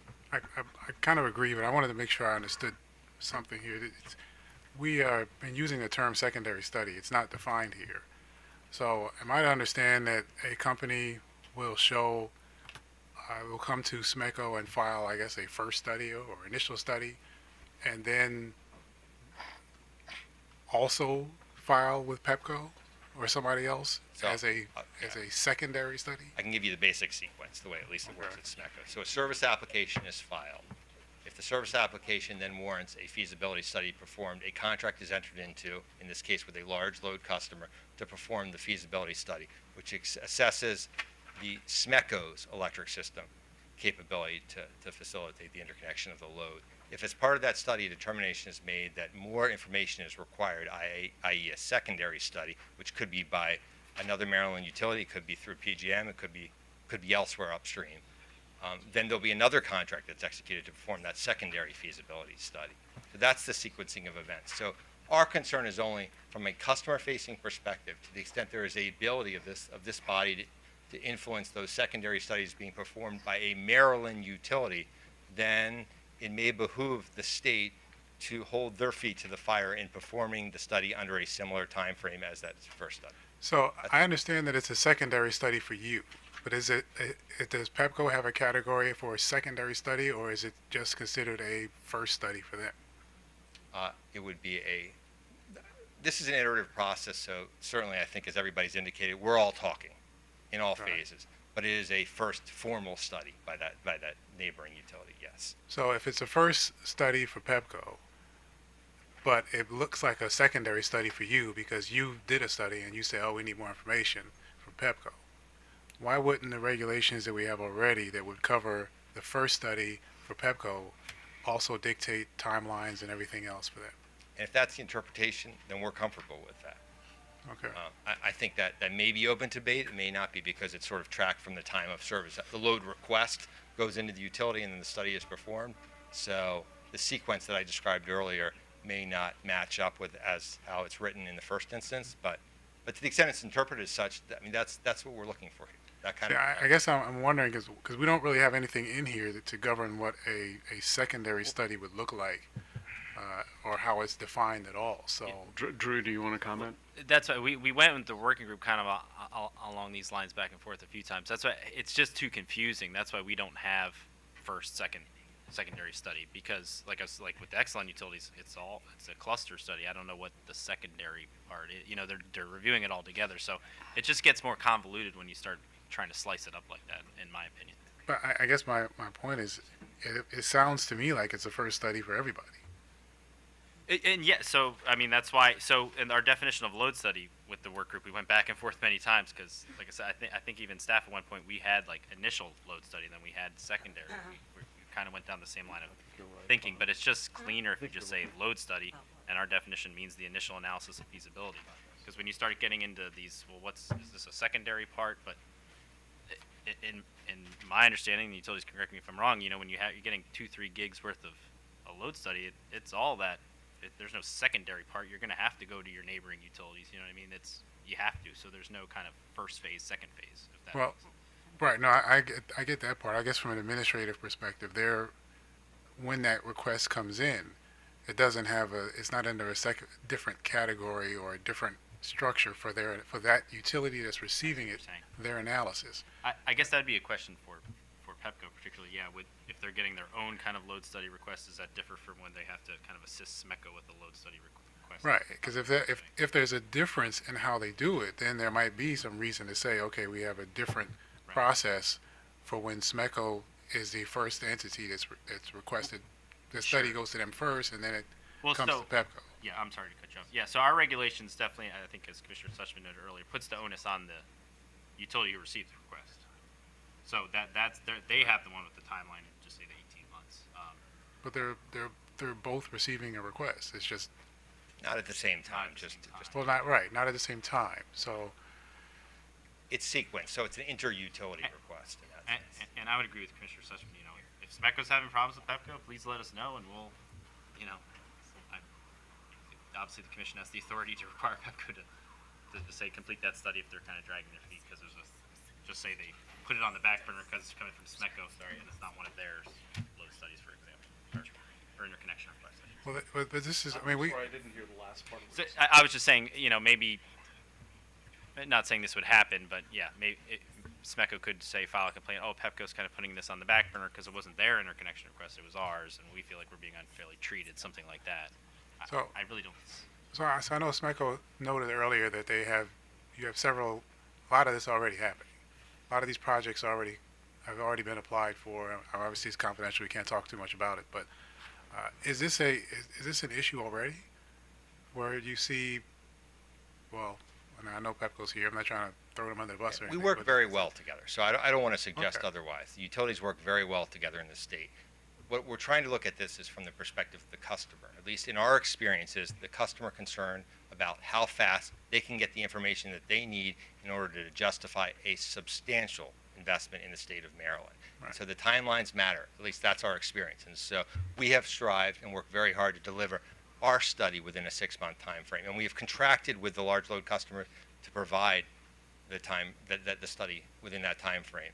To the extent, though, that these, what I'm calling a secondary study is required, which in our case, I think with the exception of one so far, has been required, then we are relying upon neighboring utility or utilities to perform similar studies. But the request will then come from us. So it's an inter-utility request to perform the study. So to the extent that the rules are interpreted to apply to those inter-utility requests, whether it's from us, whether it's from Chop Tank, whether it's from Thermon, another utility, then similar timelines should apply from a customer perspective. And the Okay, so- complaint, I think, would come in from the customer, not necessarily from SMECO. So last question then is when you send that request to Pepco, are they relying on the information that you've already collected to make their process a little faster, or are they starting from scratch? They are not starting from scratch, no. Okay. By the time a formal submission goes in, there's been a lot of conversation. We're talking about highly sophisticated parties that have their own energy departments, that are doing their own analysis, independent of the utilities. And so there's a lot of communication that goes on. Okay, so they should be able to move faster anyway, because they're getting a lot of information from you, from the other part, from the customer. I mean, that's hard for me to answer. Should be, I think, would be the right suggestion there. Although there's a lot in the mix, and as has been indicated, they can't study these projects in isolation now. They have to look at a native load growth. They have to look at generation retirements, new generation coming along. There's a lot to study, and so this is not a short or simple process by any stretch. Any other questions before we move on to the next and possibly last issue? Yeah, just really quickly, I believe Mr. Hoppick. Oh, wanted to add something. pardon me. David. Yeah, thank you. So, Sophie, can you go up to the load study definition? And I don't know if you still have this question, Commissioner Linton, but I do think it's, worth looking at. So, means the initial analysis of the feasibility and timing of provided the requested retail service to the large load customer. So, if somebody gets a load study request and they do the initial analysis and it tells them like, hey, we need to get an analysis from our neighbor or neighboring utilities, I think that's still included within this because the requested retail service is what's needed to serve the customer, such that if there has to be a more iterative process than, say, another example where there's only one step, I just would say I think that's covered because you need to tell the customer here's what has to happen to serve you. So I just wanted to point that out. Hopefully that's useful. We good? Okay. Thank you. Let's, and then we'll come back and look at the items from the top, but I think the next item has to do with collateral. Yeah, so there were Section 06 contract requirements. There were no comments. Okay. No changes to the regs on that. Yeah, then 07 was collateral. So the addition there was from the Exelon Utilities. I'll just read it. The electric company has discretion over acceptable forms of collateral. I'll just say staff doesn't agree with this edit. We think it kind of predetermines what's going to be in the tariffs and kind of the commission's ability to determine what the forms of collateral are by kind of giving the utilities carte blanche to just determine what they want. So I'll just say that off the top. So, true. So this is put forth by Potomac Edison and Exelon. Oh, thank you. Yeah. Does anybody want to talk from PE or Exelon want to talk about this? You don't have to, of course. And I'll just say, obviously, the tariff will get into the specific Yeah. forms of collateral too. I guess I just want to say, again, this is kind of a, collateral can be used for different things during the cycle, and I think what we want is, kind of discretion and flexibility about what kind of collateral will be acceptable at different points in the process. Collateral when you're, just kind of initially doing the studies and you want a deposit to cover the costs, do we want to take a corporate guarantee for that? It may not make any sense. When you get later on down the road and maybe you have a deposit or a collateral for something else, I don't think we want to accept cash for, several $1 million because that becomes a balance sheet item.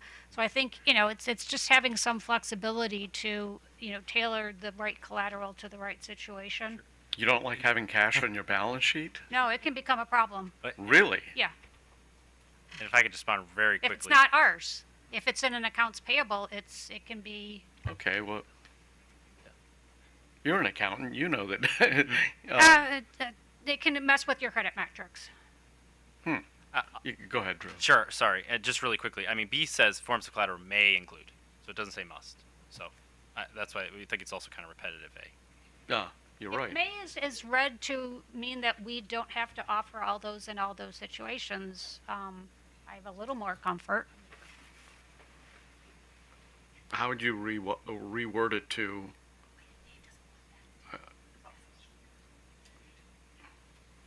And again, the Well, I guess tariff- the question is, do you want to have this tie back to the tariff?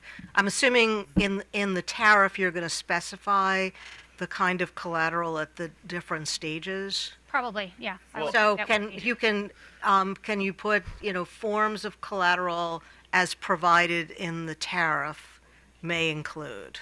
Sure. Well, we wanted to at least have some minimums in the regs. And so I'll just say Well, then stat- you're going to have to change may to shall, because otherwise may doesn't mean anything. I mean, all it does is it just opens it up, because it could be other things. So it actually gives discretion both to the utility and to the developer. No, But you're no, gonna I have think it's to- saying it would only be those four things. No, it's Well, I think we're saying then you'd it have to should say at least forms of these. collateral shall include. Yeah, so it And then you'd have to change the and to or. Otherwise, it doesn't. You say forms of collateral may include. right. And So but these four plus whatever else will be in the tariff. So, and I should say, staff also wants to develop kind of a model tariff. So we don't want too much flexibility among the various utilities because we want a pretty solid statewide. okay. So is there a reason why this has to be in the regs? It's in the statute. Oh, okay. It said, well, it does Never say if mind. considered necessary by the commission, specify common forms of acceptable collateral. I guess to maybe see if they can find some consensus here. I guess from the utility perspective, you're not asking to go outside these four items. You're just saying you want the ability to select one of these four items. Oh. So I'm thinking we can right. So I'm just wondering. I think if we reword A in a manner that makes it clear, or we add some sort of subpart that says like you have just the utility selects which form of the collateral for which may include one of these four. And I think that gets to what your concern is, which is I think the utilities don't want the suppliers to or the load to dictate the collateral. You want to dictate the collateral. Well, yeah, I don't think that's a concern at all. The load. I mean, it says forms of collateral may include, so they can pick any of the four. Well, but is that what we pick or what the potential Right. customer picks? The utility, and again, that'll also be in the tariff. We can put utility. I thought that was. I mean, we all that's agree. probably on better. And then we would that satisfy the parties? I'm good. Okay. So how are you changing the language?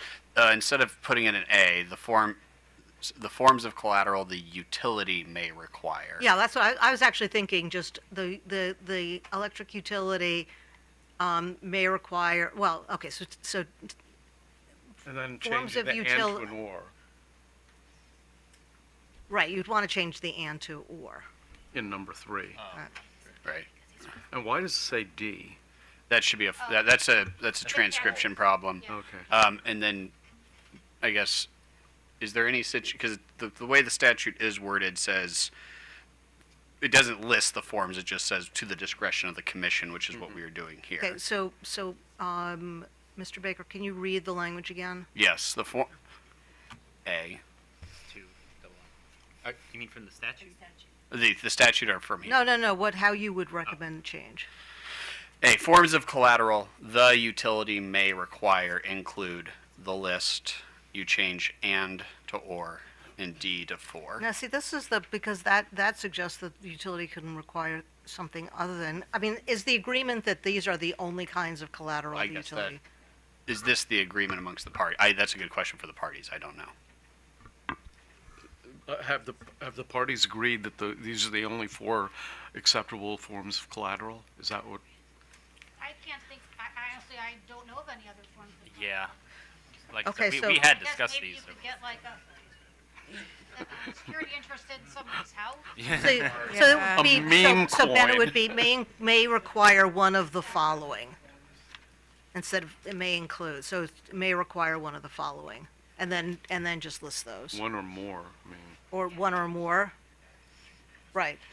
So, discard this, so there may be situations where you're gonna have more than one, depending on where it is in the process. Okay, so may require one or more of the following. And then, do you want to have a clause, effectively, if the utility can demonstrate one of these 4 is insufficient, they may petition for a different, or Well, I mean, or do you just need leave- it? I don't know. That's for the parties. I don't need it. Okay. We don't want it. And then, Ben, you got, we're changing the and to or. That is there. Okay. Yeah. Yeah, PE, do you have a? I think we're okay with that. I think that addresses our initial concern, which was just that ensuring it was up to the utility and not the applicant as to what the acceptable collateral is. You've got on or for, you need one or. Thank you. Oh, yes. Oh, Yeah. forgive me. I didn't. I All was good. Looking at my laptop. Alexis Lewis on behalf of the Office of People's Counsel. Forgive me for further complicating things, but we brought up in our comments that as the statute and this regulation is drafted, it's very unclear what the collateral is securing. Specifically, we understand that it's, as BGE posted or gave us their transmission services agreement, that in that agreement, it's securing just the revenues that they will receive. Now, that may work. It may cover the necessary infrastructure build-outs, but it may not. So what we would like to see as far as collateral, that there is enough collateral that the face value of the collateral will cover those revenues that the customer agrees to purchase, or sorry, the load that the customer requires, as well as any infrastructure build-outs.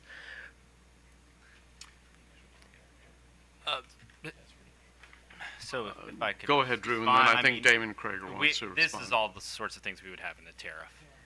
Okay. The specifics. I can assure you, staff is very much supportive of having lots of customer protections, ratepayer protections, I should say. So, yeah. So this is just forms of collateral they may have in their tariff, and then what that collateral covers, there will be various sections. Delineate. Okay. Was that what you were going I'll to say? say ditto, and it depends upon the stage of development. So there will be different forms and different amounts of collateral for the construction phase as compared to the service stage, and so the tariff will address that. So study phase, all. Okay. Right. You feel Ditto. similar? Yep. Yeah, go ahead. Yeah. People's Counsel. Thank you. Thank you for clarifying that. At the same time, I think OPC would feel more comfortable if there was some clarifying language in the regulation to state as such, given that, there may not be uniformity. Once we get to the model tariff, maybe everyone adopts that, but we don't know what those negotiated changes are going to look like. So we want uniformity, and we think that can be achieved here in the regulation. And we would happily request that the commission send the work group back to make this revision, and I have another revision as well.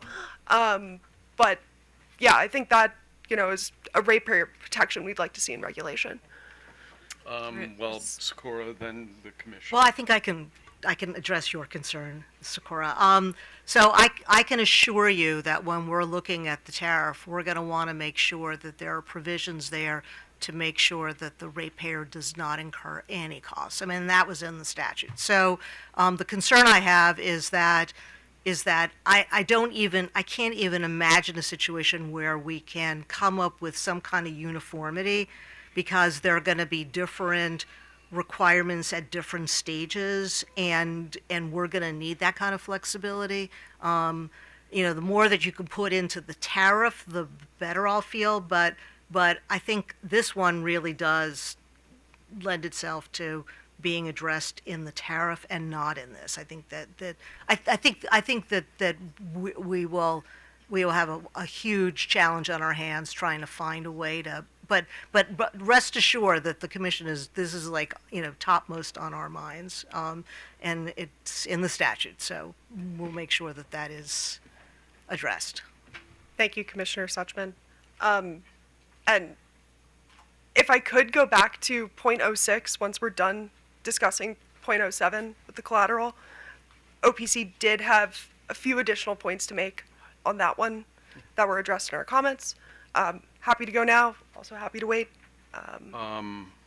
Okay, well, just speaking for myself, I personally think that Commissioner Suchman's correct, and so is staff. Let's. All right, so. So he wants to go back to contract. Yeah, you want to go back to Yes. .06 contract Yes. requirements? Specifically A, and I know this is standard utility practice. It presupposes. Excuse me, sorry. before you go into it, are these revisions that you brought to the work group? No. Okay, proceed. But go ahead. I just Thank wanted you. to know. This is because of developments at PJM and what we have been seeing, just across the board at PJM, and with respect to BGE's transmission services agreement, we strongly agree with having that as a requirement across all tariffs, and as discussed today, it seems from what I know and I'm aware of that BGE is the only utility company, the Exelon utilities are the only ones requiring a transmission services agreement.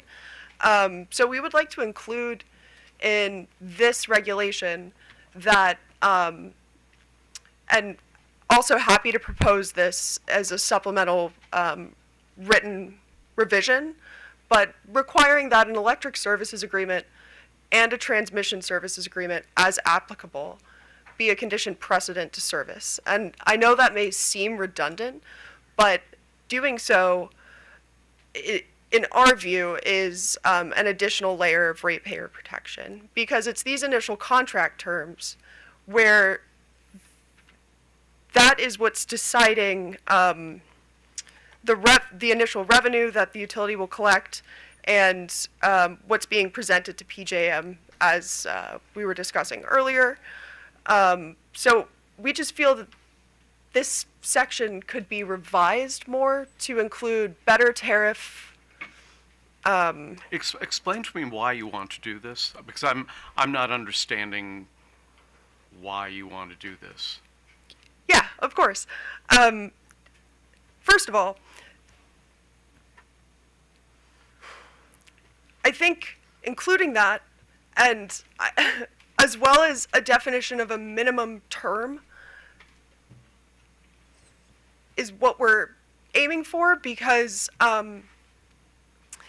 there's a lot of arbitrariness, as staff's report pointed out, in the minimum terms across the tariffs across other jurisdictions, such as Ohio, Pennsylvania, Virginia, and it's unclear whether, say, a 10-year term in Exelon's pro forma TSA will cover those infrastructure build-outs.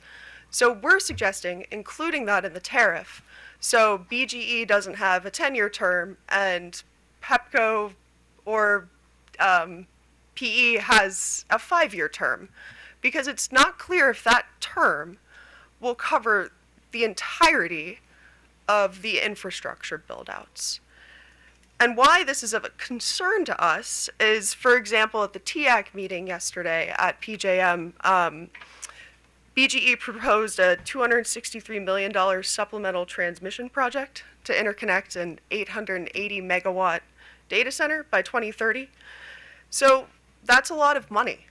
It's unclear to us, and it's hard to put a number on, will 10 years of revenue cover that infrastructure build out that's required? It might, but it also might not. So that's why we're bringing it up here today in this proceeding at the rulemaking, because we want to ensure that we phrase this in a way so that all of the electric service agreements at the distribution level, and to the extent this commission has jurisdiction, transmission service agreements have that uniformity and flexibility for the companies to come to a term, but there's a guardrail around it. And that guardrail is ensuring that ratepayers are not subsidizing these costs that exceed that initial term. I know that's a lot, and please excuse me for bringing it up at the 11th hour, and we are happy to provide supplemental comments or proposed language to share with the work group, but I'm still not understanding the reasoning why uniformity is necessarily automatically protective of ratepayers. That's where my axle is breaking. Well, if I can just respond, Mr. Chair, I would just say, I can assure you the tariff will include all of these items. I would have presumed, and yeah. So staff is attempting to draft a model what we're kind of calling minimum tariff. So, for example, we will have minimum contract lengths and things like that. Now, I'm sure the utilities won't be happy to hear that they'll all have the same one, but so we're proposing a minimum. So if they want to go above that, that's totally fine.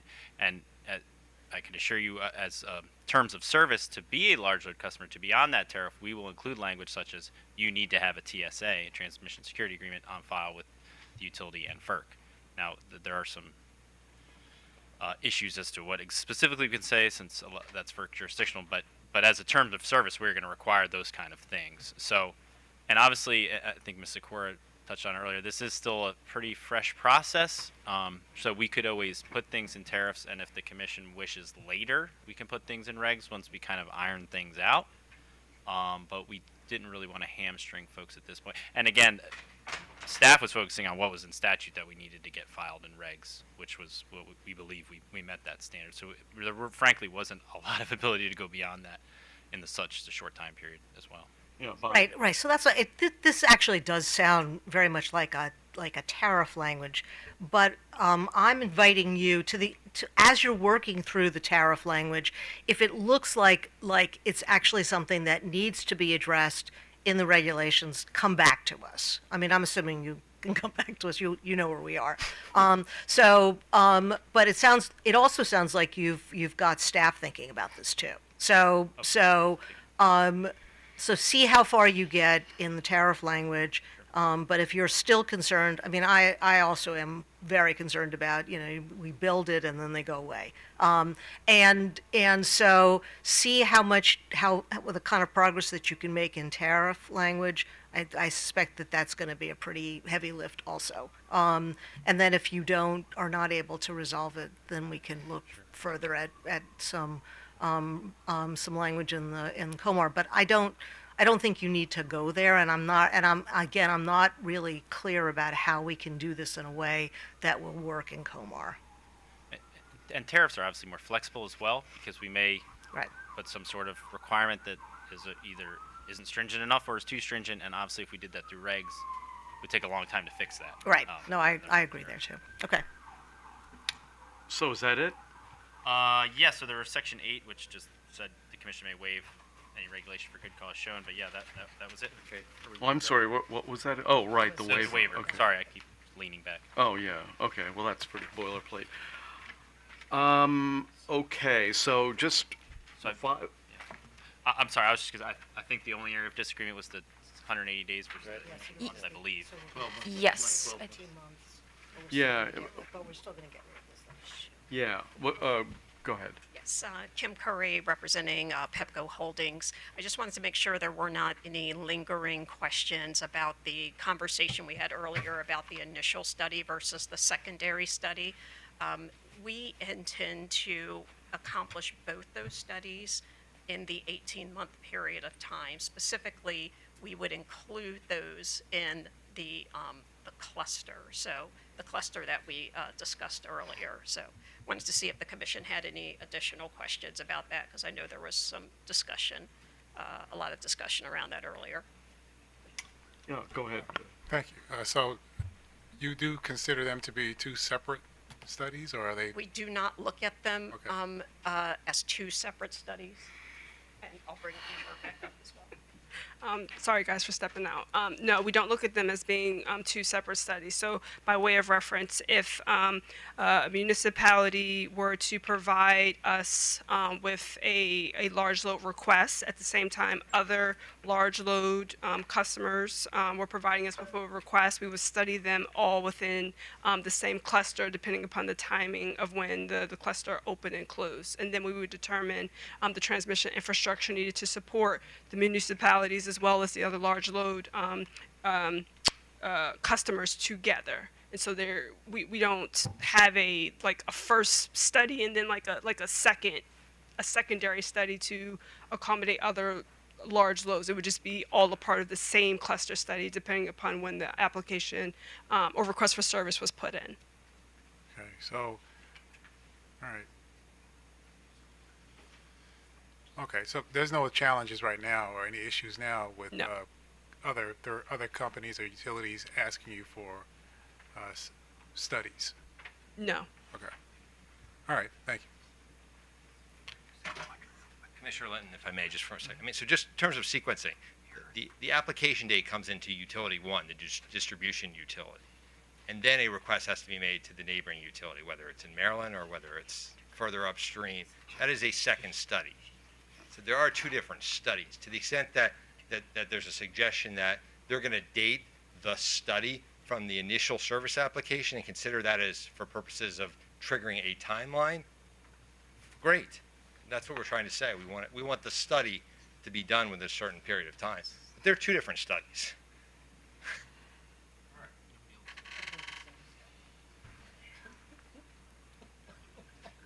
Just one more point of clarity. I think maybe the point of confusion is, there's going to be a study at the distribution level, which, is generally, I think, for these entities is, going to kind of be I don't want to say a non-issue because the distribution system just isn't, not going to be able to handle them.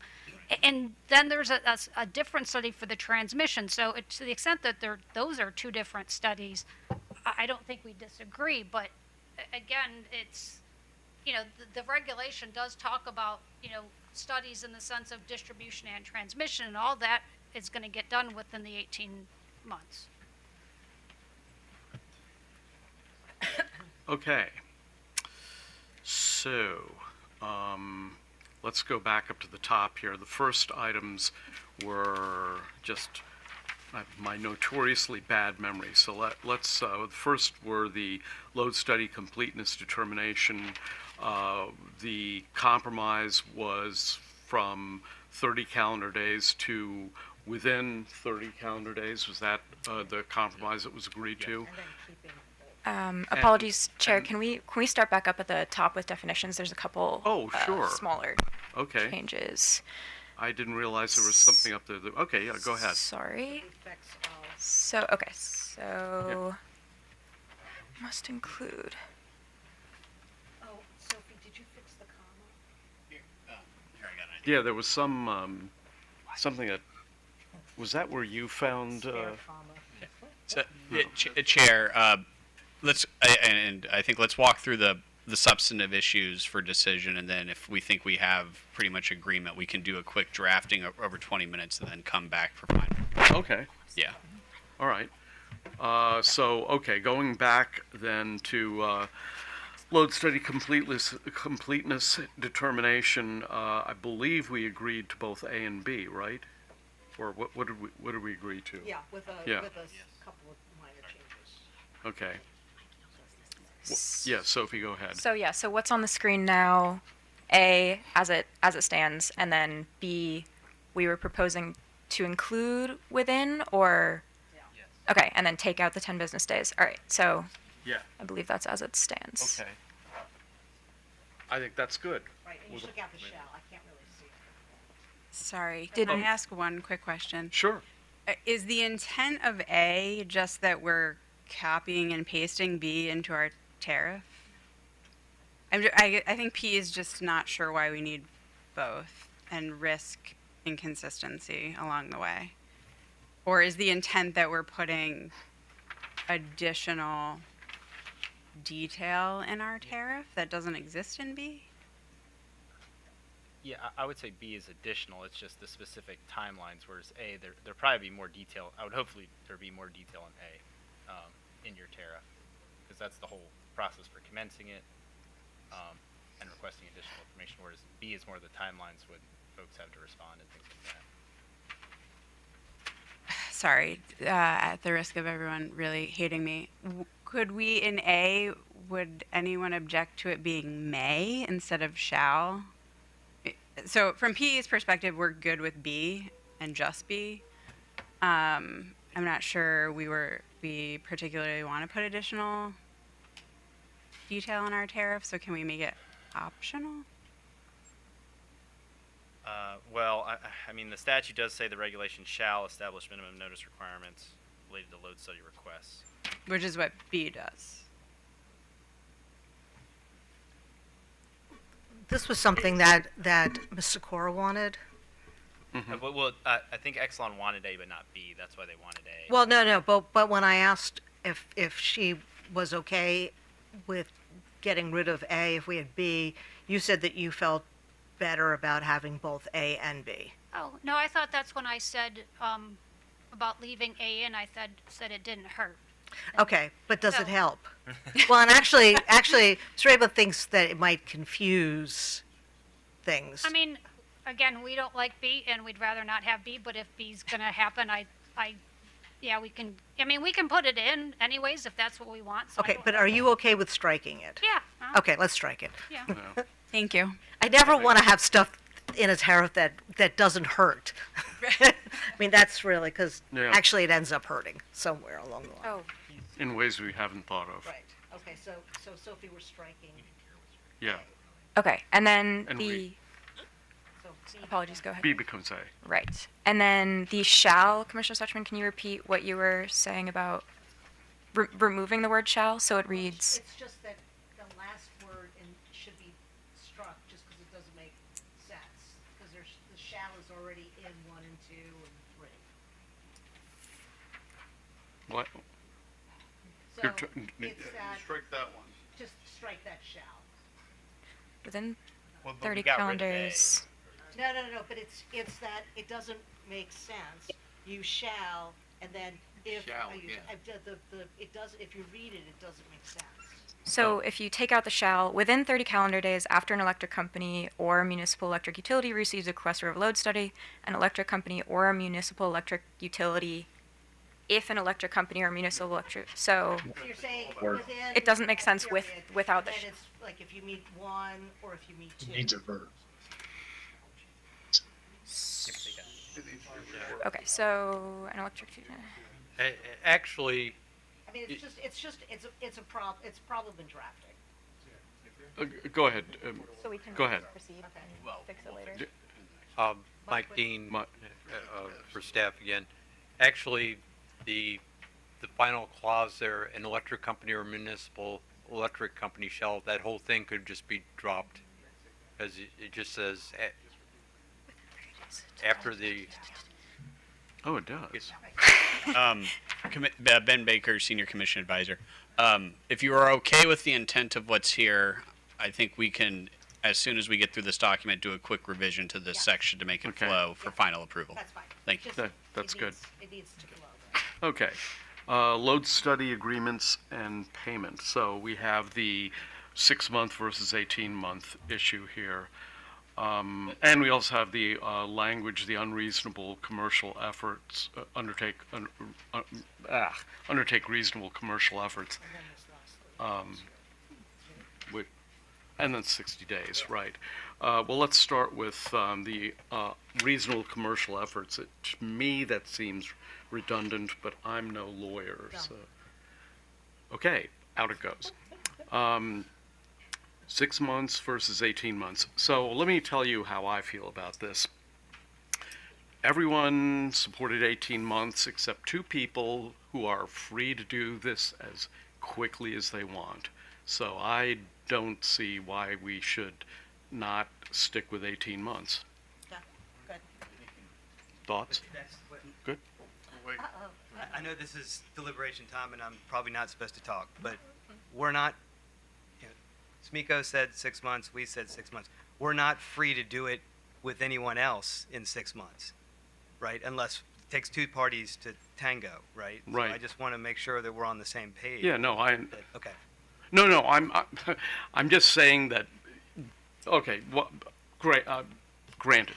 I think we're. I'm not assuming that the 2 of you were in, No, it's just you. I'm sorry. Maybe I've misheard something that you just said, but I thought you were saying, Amazon and Smiko are free to do whatever we want, get it done in 6 months if we can. Yeah. And that anyone else is free to do what they want as well, but they're not. Like, we're not free to do what we want. No, you have to make an agreement with somebody, right? Right. I Yeah. just want to. Right. Yeah. I think I just misheard. The laws generally don't mandate people, unless they specifically say that you must do it in 18 months. The law doesn't mandate that anybody expend all that time. That's what, okay. So I'm good with 18. Okay. Yep, all right, 18. And then And then the question of, I don't fully understand what you were saying, Bonnie, about the not to exceed 9. What was yours? Well, so I guess the question is, I mean, we were doing it within the context of a shorter time period, but the fact of the matter is, I mean, if they're coming to us for a request for extension, there's probably a reason why, and so. And so if they need another 6 months, we won't have authority to extend it. Plus, I don't really like language that limits our ability to do the things that we need to do. So I think we need to get rid of that language, not to exceed 60 days. Just that language. Yeah. Because the rest of this actually goes, again, the regulations are, I mean, the statute tells us what we can and can't do, and the regulations tell the parties what they can and can't do. So we shouldn't be writing regulation that says what we can and can't do. And now I'm done. Okay. Right. And Go- Ruthie, I saw your hand pop up and down. Yeah. No, just really quick, I'm fine with the changes proposed by Commissioner Suchman. I would just suggest to our staff it needs to be reorganized a bit once you take that out. You'll see what I mean. In Good section. cause shown probably should be elsewhere in there. I'm sorry, what would be? The phrase "good cause shown" should be elsewhere as opposed to where it's at. Oh. Yeah, they know what I mean. Submit.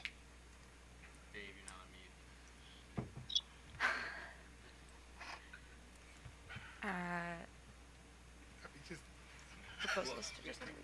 We can We'll just. fix it up. Okay. All right. Yeah, just move it up. You know where it is.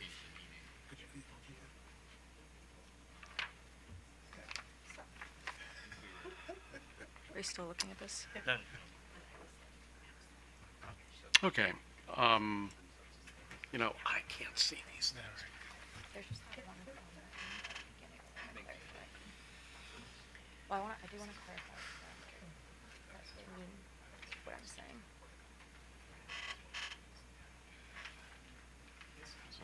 look right here? Can you see it? Does that look? Yeah. What? What I was just thinking is Yeah. it should be may submit a request for good cause shown or an extension. Or it should just be, I mean, that's why. Well, you can put it there, yeah. But you can't have it all with the end. Let me just. It's like an afterthought. Right, it's like an afterthought. Oh, by the way. It's gotta you be have for good to- cause. right. It's gotta, that's the law part. That's the Yeah. part we wanna, Yeah, no, it's fine. yeah. Yeah, there you go. Let's go there. All of a sudden, it's really hot. Oh, that's right. Yeah. All right. But over there, it's freezing apparently. Over where? Over where, anyway, is that good? Yes. Okay. Next, changes to load study requests.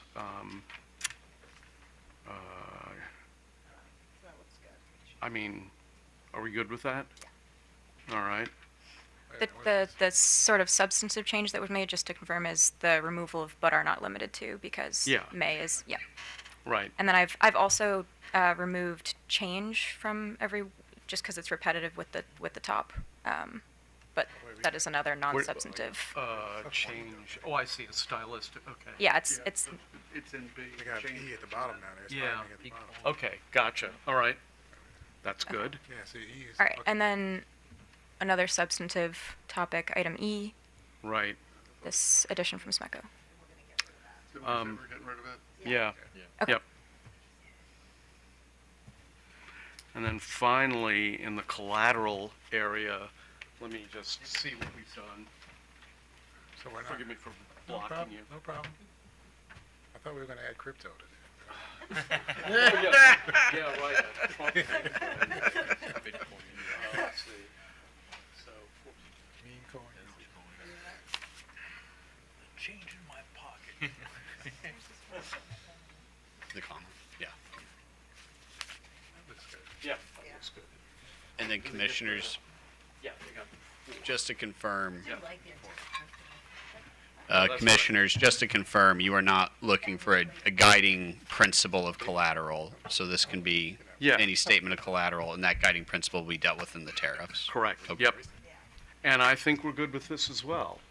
So, we will be waiting for you. Oh, There's Ruth? one more. I'm so sorry. Sophie, sure. This What? is hopefully a non-substantive change. I just want to confirm. Where is it? It's in item. Oh yeah, we do need to change that definition.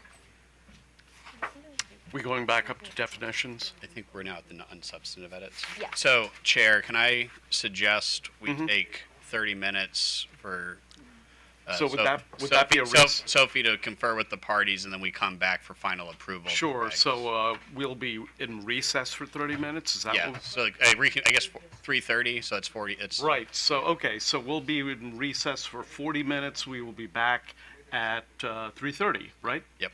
Okay.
Okay, so in the interim, we just made corrections, supposedly, or hopefully non-substantive. We'll walk through them really quick and then for final approval. All right, so we have title page, nothing's changed here. All right, and then the definitions, we've, as we previously discussed, changed and to of in item 5A.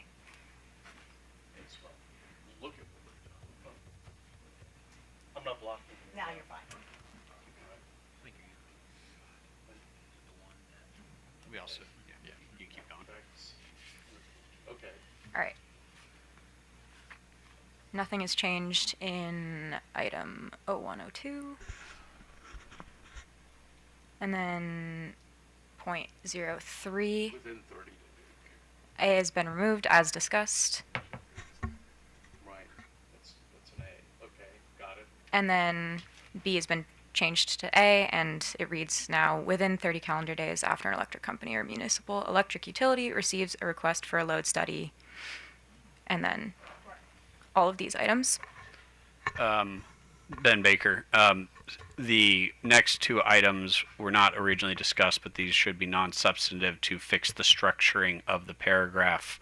So B is contingent upon A, so we made that more clear that they can extend to that 10 business days by mutual agreement by referencing the subtitle. And then originally C was labeled as 3, but that provision is necessitated by what happens under 2. So it's actually tied to 2 as 2C. So that correction was made.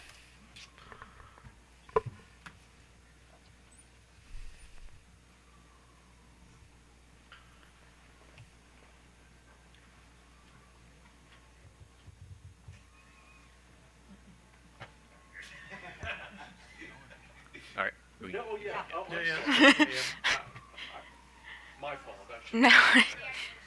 Okay. All right. The cost of load study, which may involve.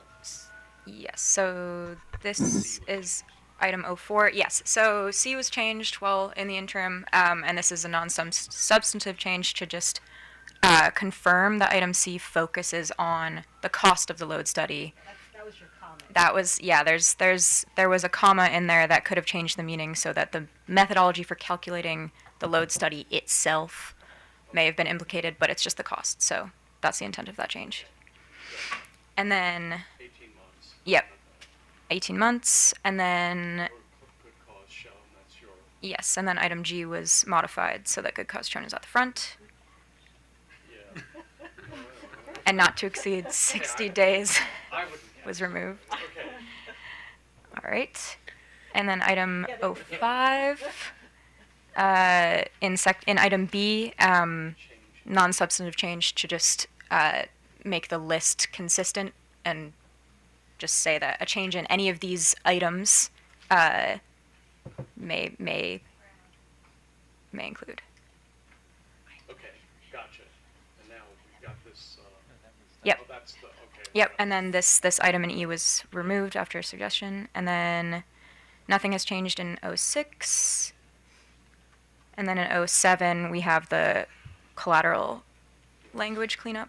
We just moved the word forms of collateral to the end of the sentence for flow. 3,